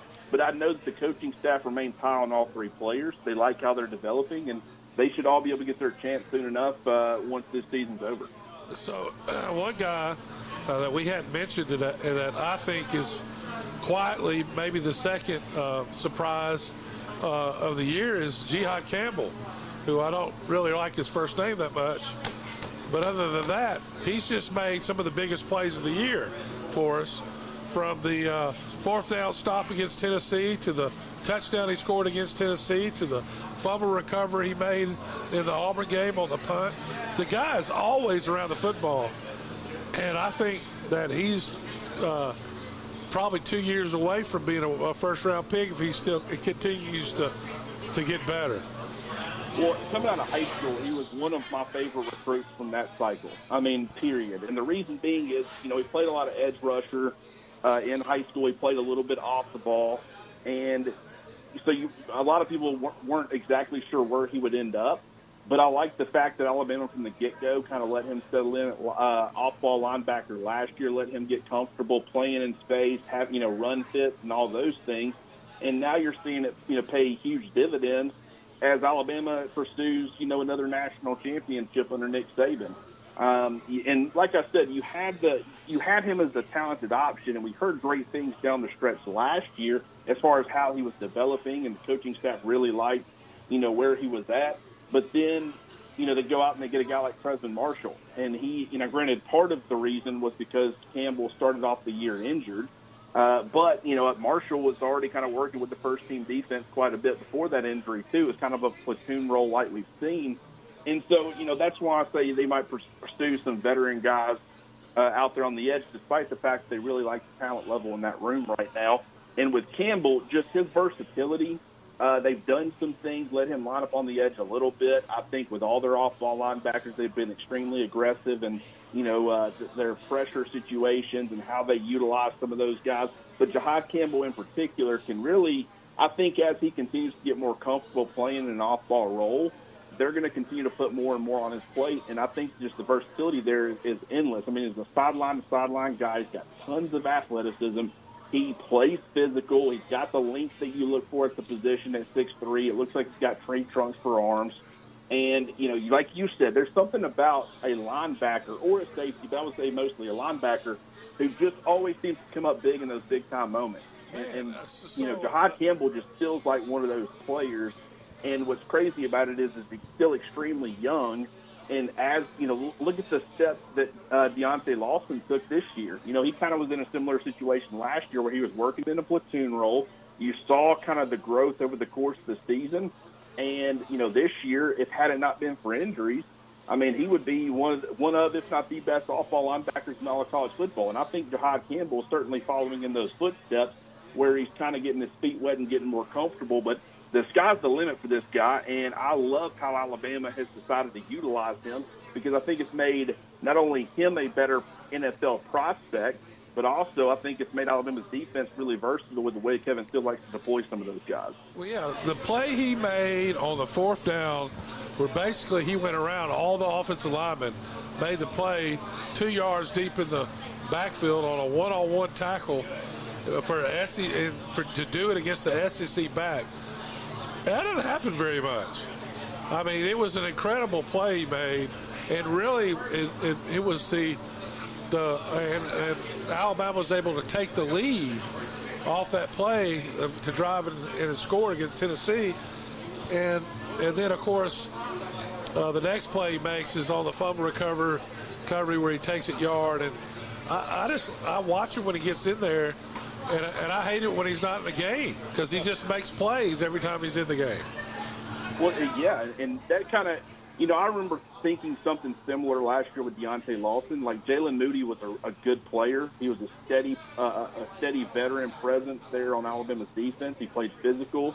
But, it felt like that Deontay Lawson, with his athleticism and just the way that he could be used, the fact that he's a plus defender in coverage, things like that in this modern college football, you just always kind of wondered, I'm surprised this guy's not getting more playing time. But, Alabama made it work with him last year, and they've done the same thing. Like, President Marshall played a great game against Georgia. By far the best game that I've seen him play in an Alabama uniform so far, and probably ever. I mean, that includes his 4 years at Georgia.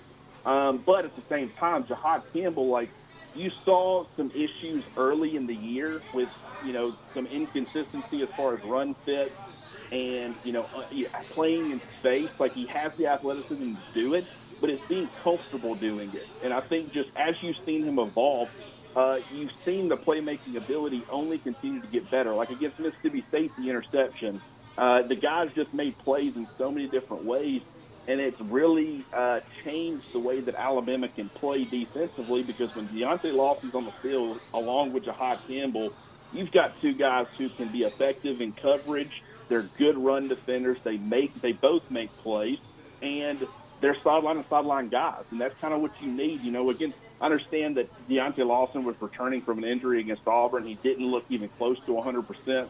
I think Auburn exploited that a little bit. He looked a lot healthier against Georgia, by the way. But I think that whether you've got teams that like to run off tackle or inside run teams, I don't think either one of them are a liability as far as, being an interior run defender, playing between the tackles. And so just two complete linebackers, and you've got to feel good. I mean, if Deontay Lawson chooses to come back for a fourth season, you've got to feel good about Alabama's inside linebacker duo. I can't think of a better one in college football.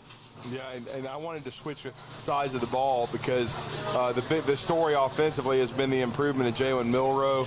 I've been following Alabama football like yourself for as long as I can remember, and I've been blessed to have been following it since the mid-'80s on, and I have not seen, especially under Nick Saban, a quarterback improve more in 1 year during a season than Jalen Milroe. Your thoughts on how you've seen Milroe kind of evolve and become a guy that finished sixth in the Heisman Trophy voting, which after the Texas game and sitting out the South Florida game, nobody I don't think could have envisioned. Well, I think Jalen Milroe is going to be a case that ends up getting a lot of us in trouble in the future. And the reason I say that is I feel like his development is such a rare thing. You see guys develop all the time. There were a lot of fans who weren't overly confident about Kool-Aid McKinstry heading into last year because of the way he looks as a freshman. And it was like the flashes were there. The talent, the five-star talent's there. He's going to learn from some of his lumps that he took in 2021, and he's going to be a better player in 2022. And that's exactly what happened. Now he's a potential top 10 pick, definitely probably going in the first round. And then Terrion Arnold, fans made the same mistake with him for whatever reason. It's like he showed flashes. Yeah, he had some bumps along the way, but it's all about getting more consistent, in your play. And then you see him take this massive leap. So you've always seen the development happen, but from where Jalen Milroe was, it is one of the most mind-blowing. You might can see these guys make this sort of development in the offseason where they've got months and months to train with a quarterback trainer, and they're getting all the offseason reps, and they're going through, things are kind of slowed down for them, and then as their processing speeds up, that you can pick up the pacing of things. But it's all about a controlled environment, helping them develop on that front. But you've very rarely seen somebody get thrown into the fire. And I will say last year when he got thrown into the fire against Texas A&M, I don't know that I've ever seen I have, but, in recent memory, I can't remember an Alabama quarterback looking that much, deer in headlights. He looked confused. He wasn't seeing things pre-snap. He wasn't seeing things post-snap. And it wasn't like he was overcoming. I mean, I guess in some ways he was overcoming it. He was turning the football over. He was making incorrect decisions and putting the offense in bad spots. And when I saw that, you always want to assume a guy can improve. Right? He still threw 3 touchdown passes in the game. I mean, he always looked at times really good. But, until you get in that game, and I know this, I guess, and you see all the different things that can happen, you don't know what you don't know, right? Yeah. But I just think that, unlike everybody else, I kind of, I didn't think he was. I thought that who's the second string guy? I thought the quarterback. Yeah, I thought he would be the starter after the first scrimmage. And then it was obvious that Ty Simpson. Yeah, but after that, Milroe always looked the best, but still looked like deer in the headlights is probably right. But that's just because he didn't know what to do yet. He was thrown into the fire a year early, right? Right, yeah. And, you've seen other guys who have kind of looked a little bit overwhelmed, but just the degree in which he did, I don't know that I've ever seen a quarterback go from seeming that overwhelmed to it. He's one of the most cool, calm, and collected players. If he throws an interception, he can move past it. If things aren't going right around him, like he wasn't playing great football against Georgia last week. I mean, he really wasn't. But what I'll give him credit for is despite his struggles, because of some of the things that Georgia was doing as far as the 2 spies and making sure he wasn't going to beat him with his leg and dropping, 7 players, doing the things that they were doing, he was able to avoid turning the football over or allowing his struggles to compound into bigger issues. And that is something when you see where he was at against Texas A&M, and the moment just at the time seemed too big for him to where he is now, it's like I said, the reason I think that he's going to get us in trouble is because a lot of people are going to say, well, Jalen Milroe did it. Look at the improvement that he was able to make. So if someone might look terrible and just not look like that they're going to pan out to be anything, I'm not just talking about it at Alabama, I'm talking about it everywhere. And people are going to say, well, Jalen Milroe made all this improvement. He didn't look very good at one time. And it's like, that's true, but just he's such a rare example of the amount of growth that he's made. And one thing I'll give Jalen Hurts credit for, outside of, I think he regressed a little bit between his freshman and sophomore years.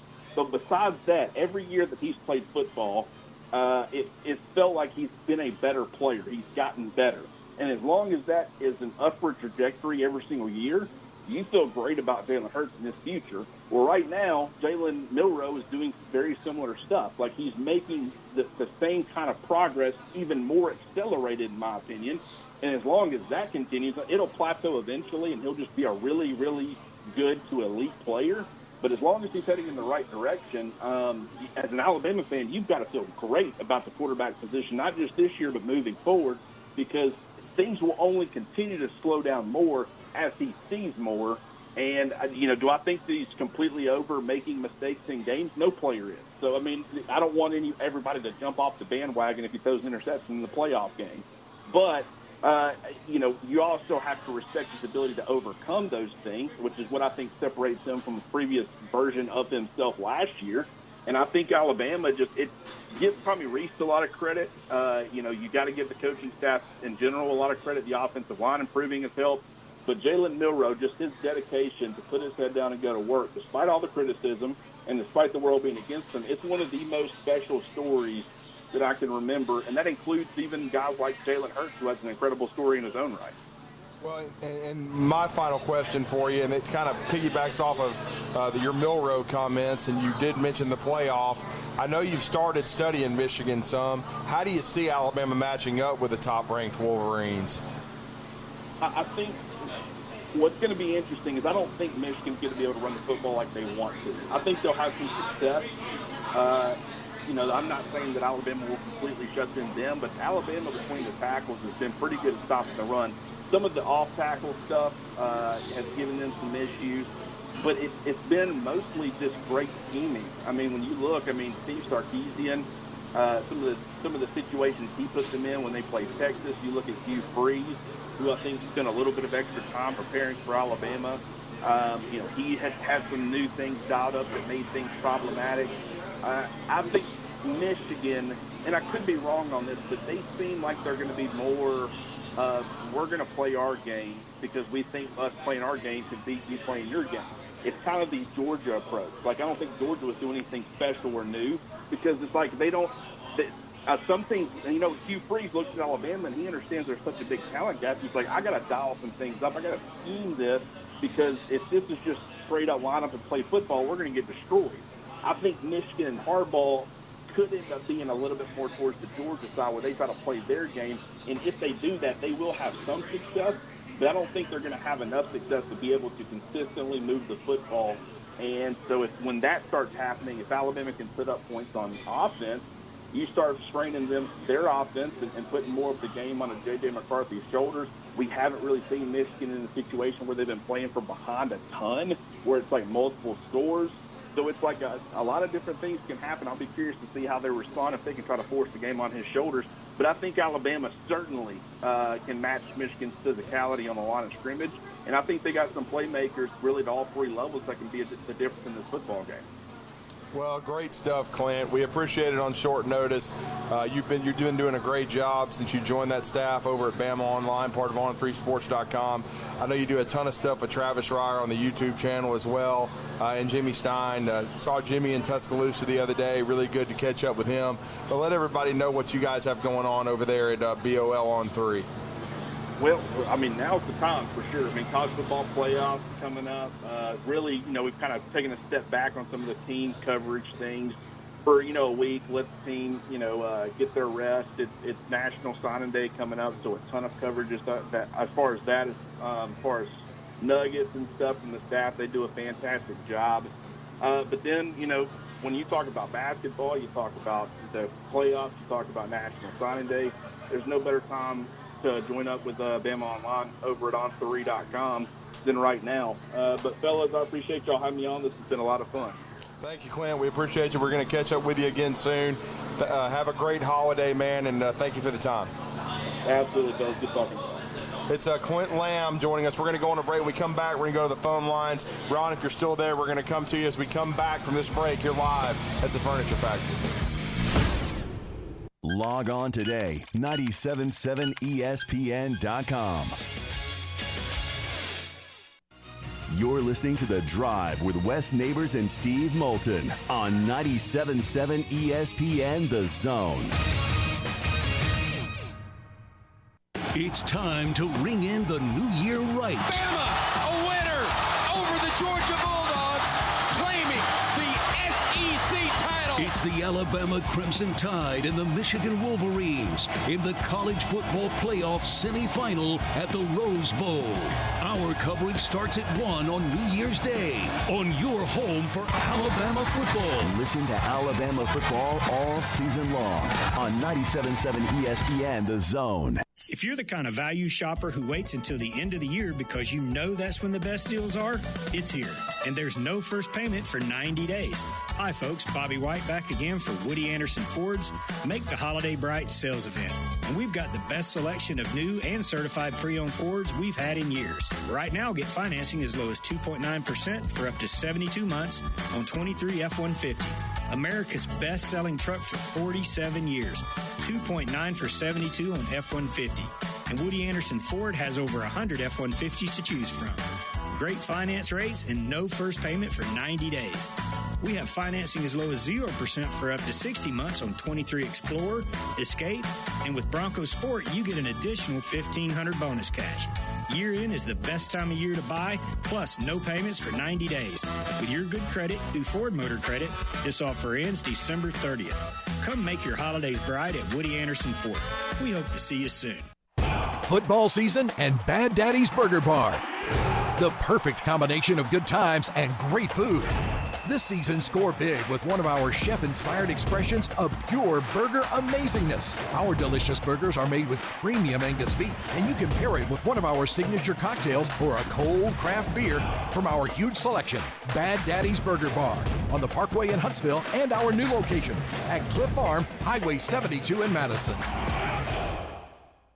Are you tired of chasing a roofing contractor to show up on time or even show up at all? I'm Sam Fleming with Fleming Roofing and Restoration. Our motto at Fleming Roofing is we show up.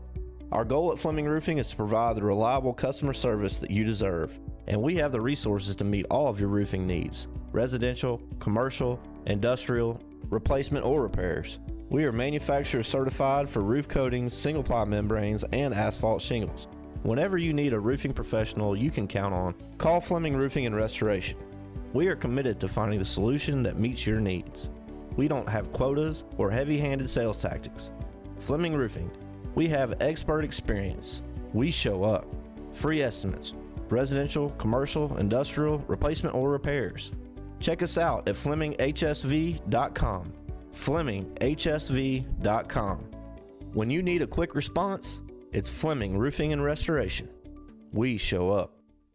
Rambo Marine in Hazel Green is your one-stop shop for all things boating. Whether you are ready to surf with the newest Malibu wake boat or cruise on a Cobalt or Barletta pontoon, we have a boat ready for you and your family. Rambo Marine provides exceptional service second to none, so that you are ready to hit the water in no time. Stop by Rambo Marine today. We know boats. Great food and the best live entertainment is what it's all about at the Furniture Factory Bar and Grill. Head to downtown Huntsville every Tuesday for karaoke on the only outdoor karaoke stage in North Alabama. Thursday night is the Valley's longest running and biggest bike night. Food and drink specials, giveaways, and live music on the patio. And the Furniture Factory menu is fully loaded with options from steaks to salads, plus a whole lot more. Featuring a weekday happy hour that starts at 3. 619 Meridian Street, downtown Huntsville, and online at FurnitureFactoryBarGrill.com. Sports Talk 24/7, 365. Your full-time sports station. You're doing a great job. Keep up the good work. Is 97.7 ESPN The Zone. Doesn't anyone do any work around this joint anymore?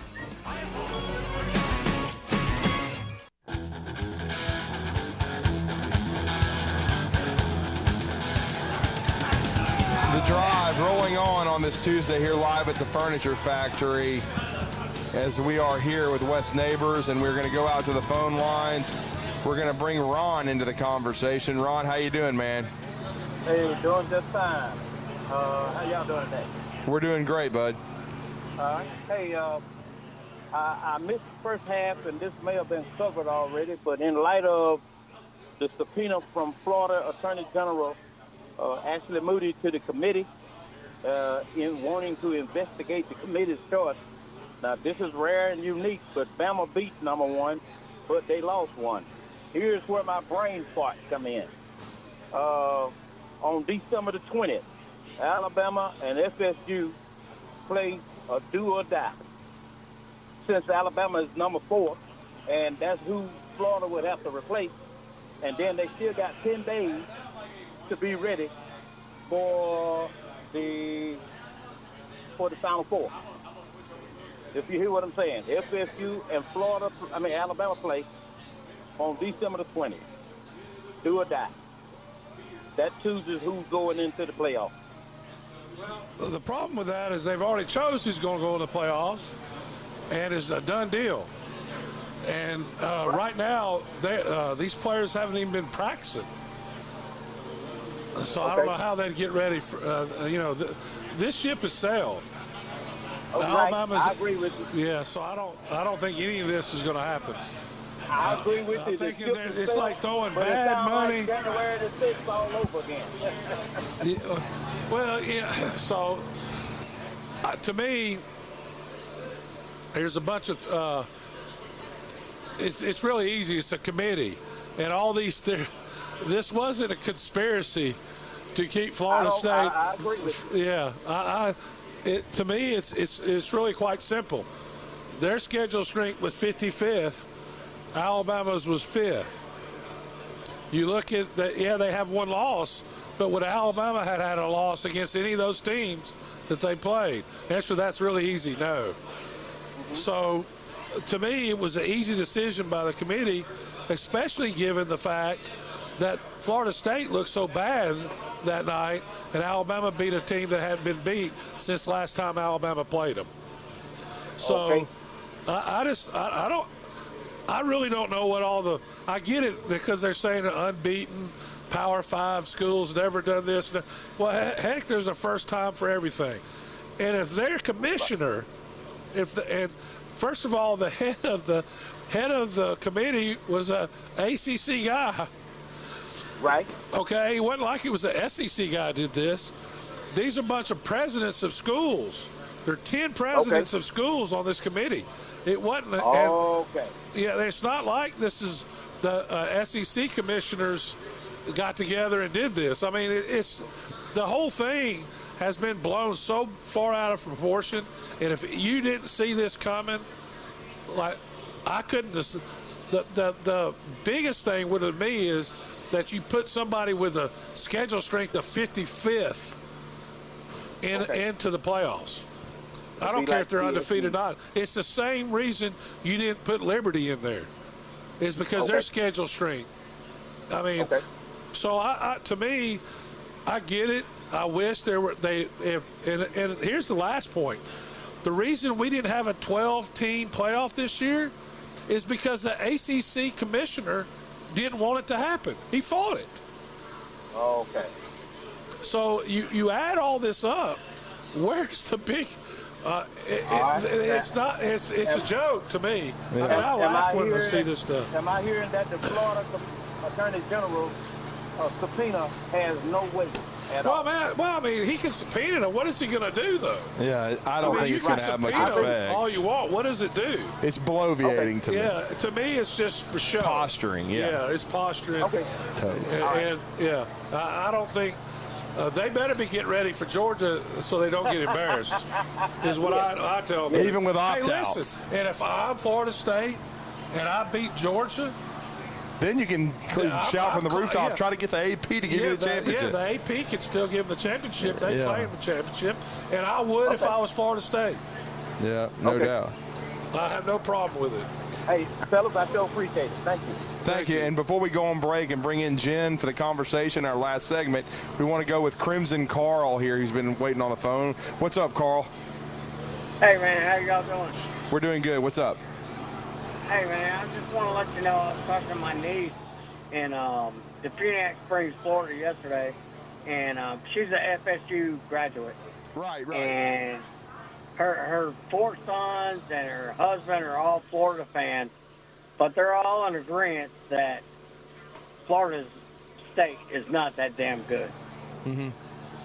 So. Well, I mean, you can watch that. I mean. Yeah. And listen.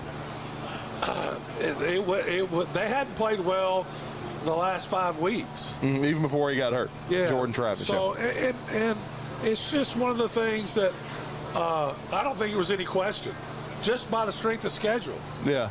I mean, if they were 35th, if they were 35th and not 55th, I think they'd have got in. Yeah. So my thing is that when you bring, your what you really feel in your heart, because we all, want to believe in our own team, but if you're realistic about it and see what's going on, then just call it like that. Yeah. Well, I think the 4 best and 4 most deserving teams are in the playoffs. Yeah. So I agree. Yeah. Well, we appreciate it, Carl. Thanks for the phone call. Now we're going to go on a break. When we come back, Jen is going to join us and tell us what is coming up at the Furniture Factory Bar and Grill. Stay with us. You're listening to The Drive with Wes Neighbors and Steve Moulton on 97.7 ESPN The Zone. Our Falcons play here. If you want to be really blunt going into year 3, it feels like a real team around here in Flower Branch. Our Falcons are ready to battle all season long. Catch our next game Sunday. Our Falcons are on the road as they head to Bank of America Stadium for a matchup with the Carolina Panthers. Catch each and every Falcons game here. Drake London and your Atlanta Falcons take on Bryce Young and the Carolina Panthers. Week 15 action, noon Central Time, only here on 97.7 ESPN The Zone. Ann Adams with Berkshire Hathaway Rise Real Estate is the one name to know if you're buying or selling real estate. With years of local experience, Ann Adams offers buyers in-depth knowledge of the local housing market and will narrow available properties down to those you'll be interested in so you can save time when shopping for your new home. If you're ready to sell, Ann offers a seamless process using accurate pricing and expert negotiation skills to make sure you get a fair price for your home. Call Ann Adams today at 256-337-2625 or log on bhhsriserealestate.com. When I chose a garage door company, I did my homework. I needed precision overhead garage door service. They have a 5-star Google rating. I checked their reviews and liked what their customers had to say. Precision overhead garage door has lifetime warranty packages. Same-day service if I call before 2 p.m. If they can't make it the same day, my service call fee the next day is waived. They did a 25-point safety inspection on the door and operator. Now that's peace of mind. Residential, commercial, and gate services. Precision overhead garage door service. Call 256-400-4500. Have you ever turned your back on God? Have you ever absolutely known the right thing to do and just turned around and walked away in disobedience? I know that I have. Aren't we thankful for our great and merciful God who loves us and forgives us and remembers our sin no more? I'm so thankful that His mercies are fresh every day. I need that, and I suspect you do too. Hey, I'm John Dees, pastor of Cross Point Church, and if you're looking for a church home, come see us. We're smack dab across the street from the YMCA in Madison, and check us out at cpcfamily.org. Tom Abraham here for my friends at North Alabama Mortgage. Did you know that average home equity is at an all-time high? But so is average consumer debt. Even though rates are higher now, you can use your equity to pay off your high consumer debt, student loans, etc., then refi when the rates drop. Don't put off that new home purchase. When rates drop, prices will go up. Buy now and get the best price and then refi when the rates drop. This is the time to talk to the experts at North Alabama Mortgage. Visit NorthAlabamaMortgage.com for more information. Hey folks, this is Arthur Seaton, managing partner at University Kia, proudly saying Roll Tide and War Eagle. Stop into University Kia today and shop one of the area's largest selection of new Kias, including Fortes, Seltos, Telluride, and Popular Carnival, and fully electric EV6. View all the great specials at universitykia.com and get pre-approved in minutes so you can drive home your new Kia you really want, because we want to see you in a University Kia. The new favorite place for delicious Mexican food is Coralejos Mexican Grill in Huntsville. Check out their reviews on Facebook and you'll see what people are raving about. Enjoy drink specials all day, Monday through Thursday, like house margaritas for $3.99 and 12-ounce drafts for $2. Even vegan-friendly entrees on Monday starting at $5. Coralejos Mexican Grill, 1658 Old Monrovia Road in Huntsville. Follow them on Facebook and Instagram to stay updated on their specials. New coordinators. That's as good as money, sir. New quarterback. It's my quarterback. Same coach. All right, and you all may be taking the week off, all right, this week, but I'm not. We are your home of the Alabama Crimson Tide. 97.7 ESPN, The Zone.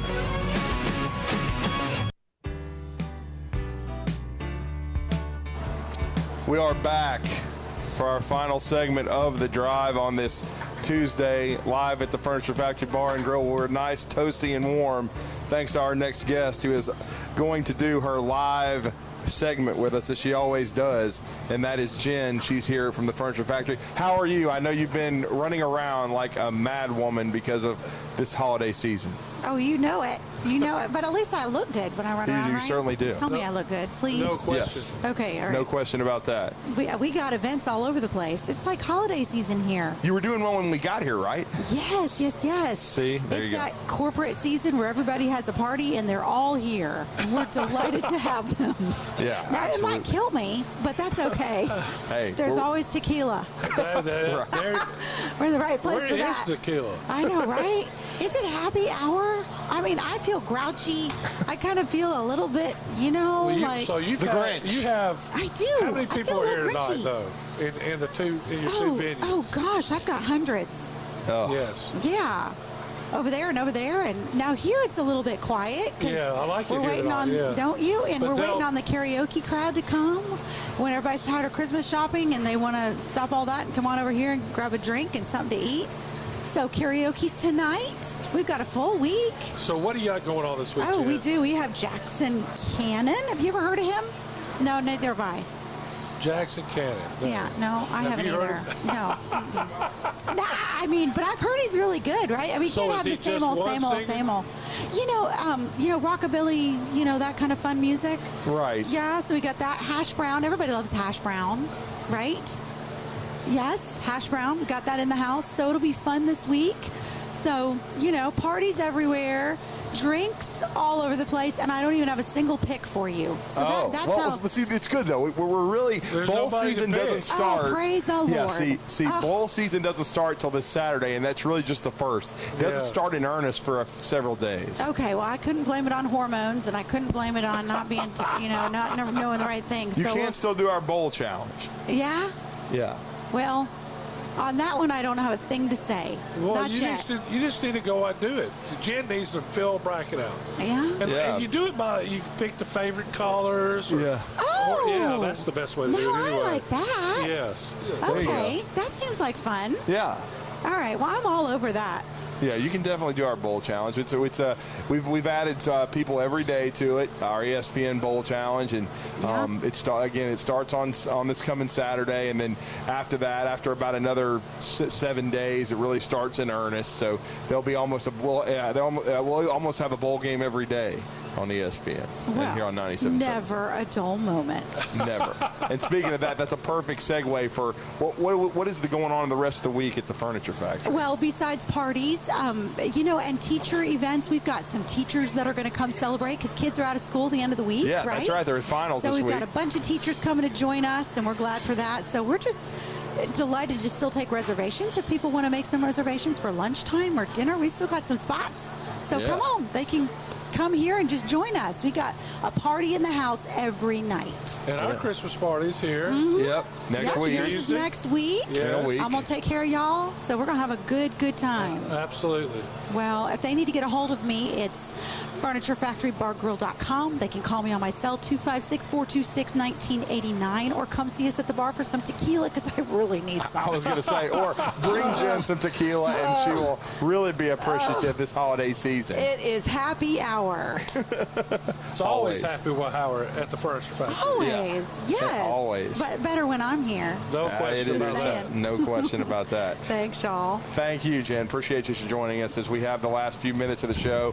You can give us a quick call. We do have a few minutes left on the Neighbors Wealth Management Hotline, 256-576-4977 if you want to join us. And please tune in to Talking Ball in the morning. We are going to give away a pair of tickets in the morning to Auburn and UNC Asheville. As you know, Wes, we had our good friends from Eagle Insulation over to the office today, and they are big time supporters of 97.7 The Zone. They are going to be in attendance tomorrow night for this sold-out game for the Auburn Tigers. It will also include a parking pass. So everybody be ready. Scott Tyson and I'm going to text Scott after this show to let him know that we are giving away these two outstanding tickets to this sold-out event with a parking pass to see Bruce Pearl's Auburn Tigers. First time during his tenure at Auburn, and he's turned this program completely around into one of the top 25 in the country. They're coming off of a resounding blowout and a 100-point performance against the Indiana Hoosiers in Atlanta, and they are going to be bringing the Auburn Tigers road show here, and Auburn is going to take on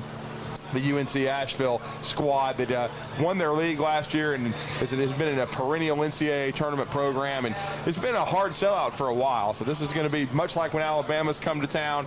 The Tide Nation showed out. Looks like Auburn is definitely going to be well supported, and everybody excited about Chaney Johnson, former UAH Charger, now with the Auburn Tigers. And also, don't forget about Denver Jones, the transfer from Florida International. But don't forget, he was a Buckhorn Buck before that.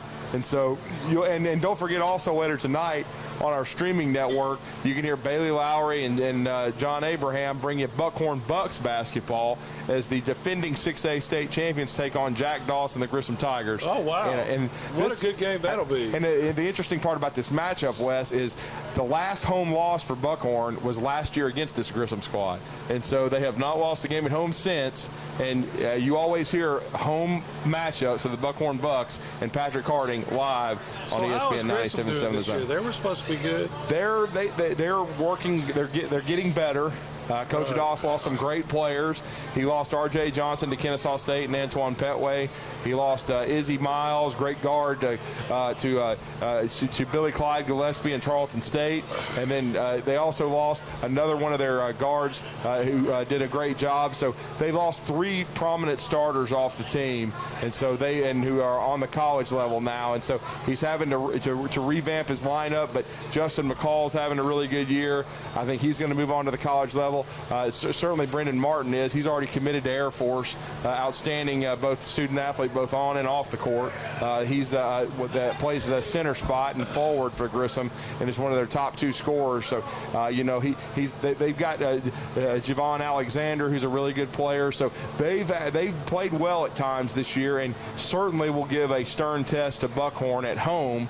You'll be able to hear that after we wrap up. So, and both those teams, Buckhorn and Jack Dawson's Grissom Tigers, are going to be in the Huntsville City Classic that we're going to be a big part of from December 27th through the 29th. Is that we will bring you the 5th place game, the 3rd place game, and of course the championship.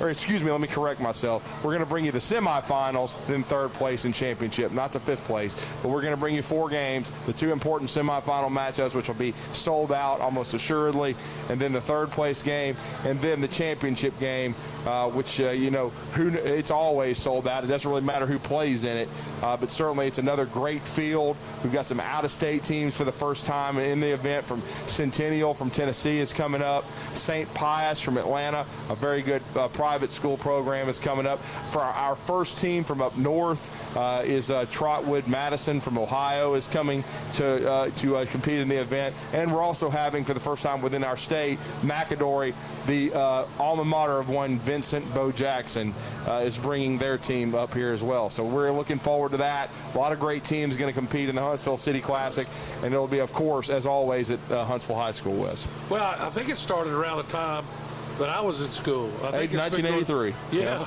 it's the year after I left. Really incredible if you think about it. It's been going on for 40 years. It's really, really impressive. Yeah, no doubt about it. It's so impressive. And to tell you how old I'm getting, I started thinking about this.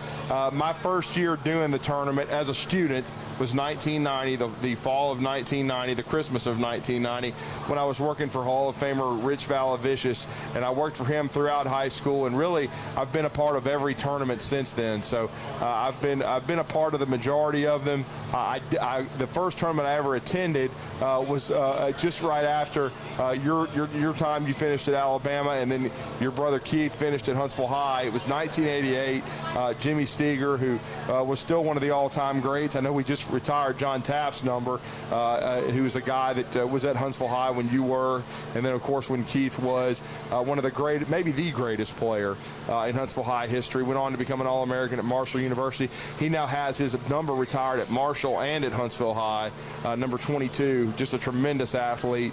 But Jimmy Steger was a great player, and I know that Huntsville team, that's the last Huntsville team to make it to the state tournament. They went to the Elite Eight back in those days in Tuscaloosa. But Coach Christian Swears, what he's done is remarkable at Huntsville. Unbelievable. Yeah, I know you and Keith were in attendance for that game against Buckhorn. What a game. Yeah. What a game that was. The Simon Walker show in the second half had all 20 of his points, hit 6 threes, and as you said, hit some of them from near half court. Yeah, I mean, well, he was closer to half court than he was three-point line. After he struggled the first half, I don't think he scored a point in the first half. No, he did not. Scored all 20 the second half, and told the coach he wanted the ball in so many words. Most of them you can't say on the radio. Yeah, exactly. And they beat a very good Buckhorn team, no doubt about it. No question. And in a great game that they were down 12 by halftime. And I was just so impressed with Huntsville not freaking out because they had some players now. And the atmosphere at Huntsville High's gym is a really nice one. Well, I tell you, we're coming off of a game also Huntsville is on Friday. They played the Hoover Bucks, who were the defending 7A champions, and came in ranked in the top 15 in the country and had not lost the game. Huntsville came in ranked 36, and Huntsville spanked them by 18 this past Friday. And there was a very prominent visitor, Mr. Donnie Wilkie, who runs the City of Palms tournament in Palm Beach City, Florida. It's one of the top national events of every year, and he was of course taking a long look at both teams, both Hoover and Huntsville, and he told Christian Swears and myself after the game, he said, guys, I will not see a better atmosphere the rest of the year than I saw here tonight with the Huntsville crowd and the student section. He said basically I think he posted a message on his X account and said, the state of Florida, this is what a student section is supposed to look like. This is what a crowd is supposed to look like. He was very highly impressed with what he saw, and Huntsville's playing really well right now. They got another big game coming up on Friday after finals. The other 7A finalists last year, which was Charles Burkett and Central of Phoenix City, is coming to town to play Huntsville. They've already been over to Grissom around before Thanksgiving, and they won it very impressively over at a very tough place to play. Jack Doss has not lost many games at Grissom High School and at home since he came back to coaching, and they won very impressively. So it'll be another huge test for Huntsville as Christian Swears is playing as difficult a schedule as you can play, Wes, in high school basketball in the state of Alabama. That's right how you get better. Yeah, right? Exactly. Absolutely. And there's no question North Alabama is the home of the best basketball in the state of Alabama. And it's we have iconic coaches all over the place, from Coach Doss to Swears to coach at Buckhorn. Yeah, Patrick Hardy. Yeah, Patrick. I mean, those guys are. It's really. And there's more and more that you know. Oh, yeah. Well, we've been blessed. We got Ronnie Stapler coming to the Huntsville's games to watch his grandson. He's won 800-plus games. He's coached for 53 years. What a great basketball mind he is. We've been blessed to have the late Jerry Dugan be a part of it. I talked about Coach Rich Valavicius. We've got Hall of Famers that have coached here. Danny Petty. Let's not forget Coach Petty and the legendary career he had. But it's been a great night and evening at the Furniture Factory. We thank Jen. We thank the great staff here. They've kept us warm. They've kept us hydrated. They've kept us with food. We always appreciate it, and we appreciate their sponsorship, Wes. No question. Furniture Factory has been on with us for at least 10 years. Wow. And it's one of my favorite places to come for anything you want. They have great Mexican. Not many places have awesome steaks and great Mexican. This place does. And if you're going to have a party, call Jen. This is the best place to do it. It really is. Well, everybody have a great night. We'll talk to you on Talking Ball tomorrow at 7 o'clock, 7 to 9 a.m. I'm Drew DeArmond. Have a great evening, everybody.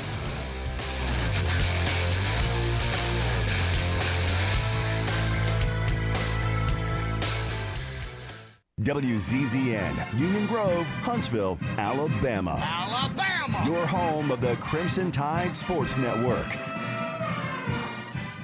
Who's it gonna be? Cowbells and swamp, the Aggies romp. There's nothing like the SEC.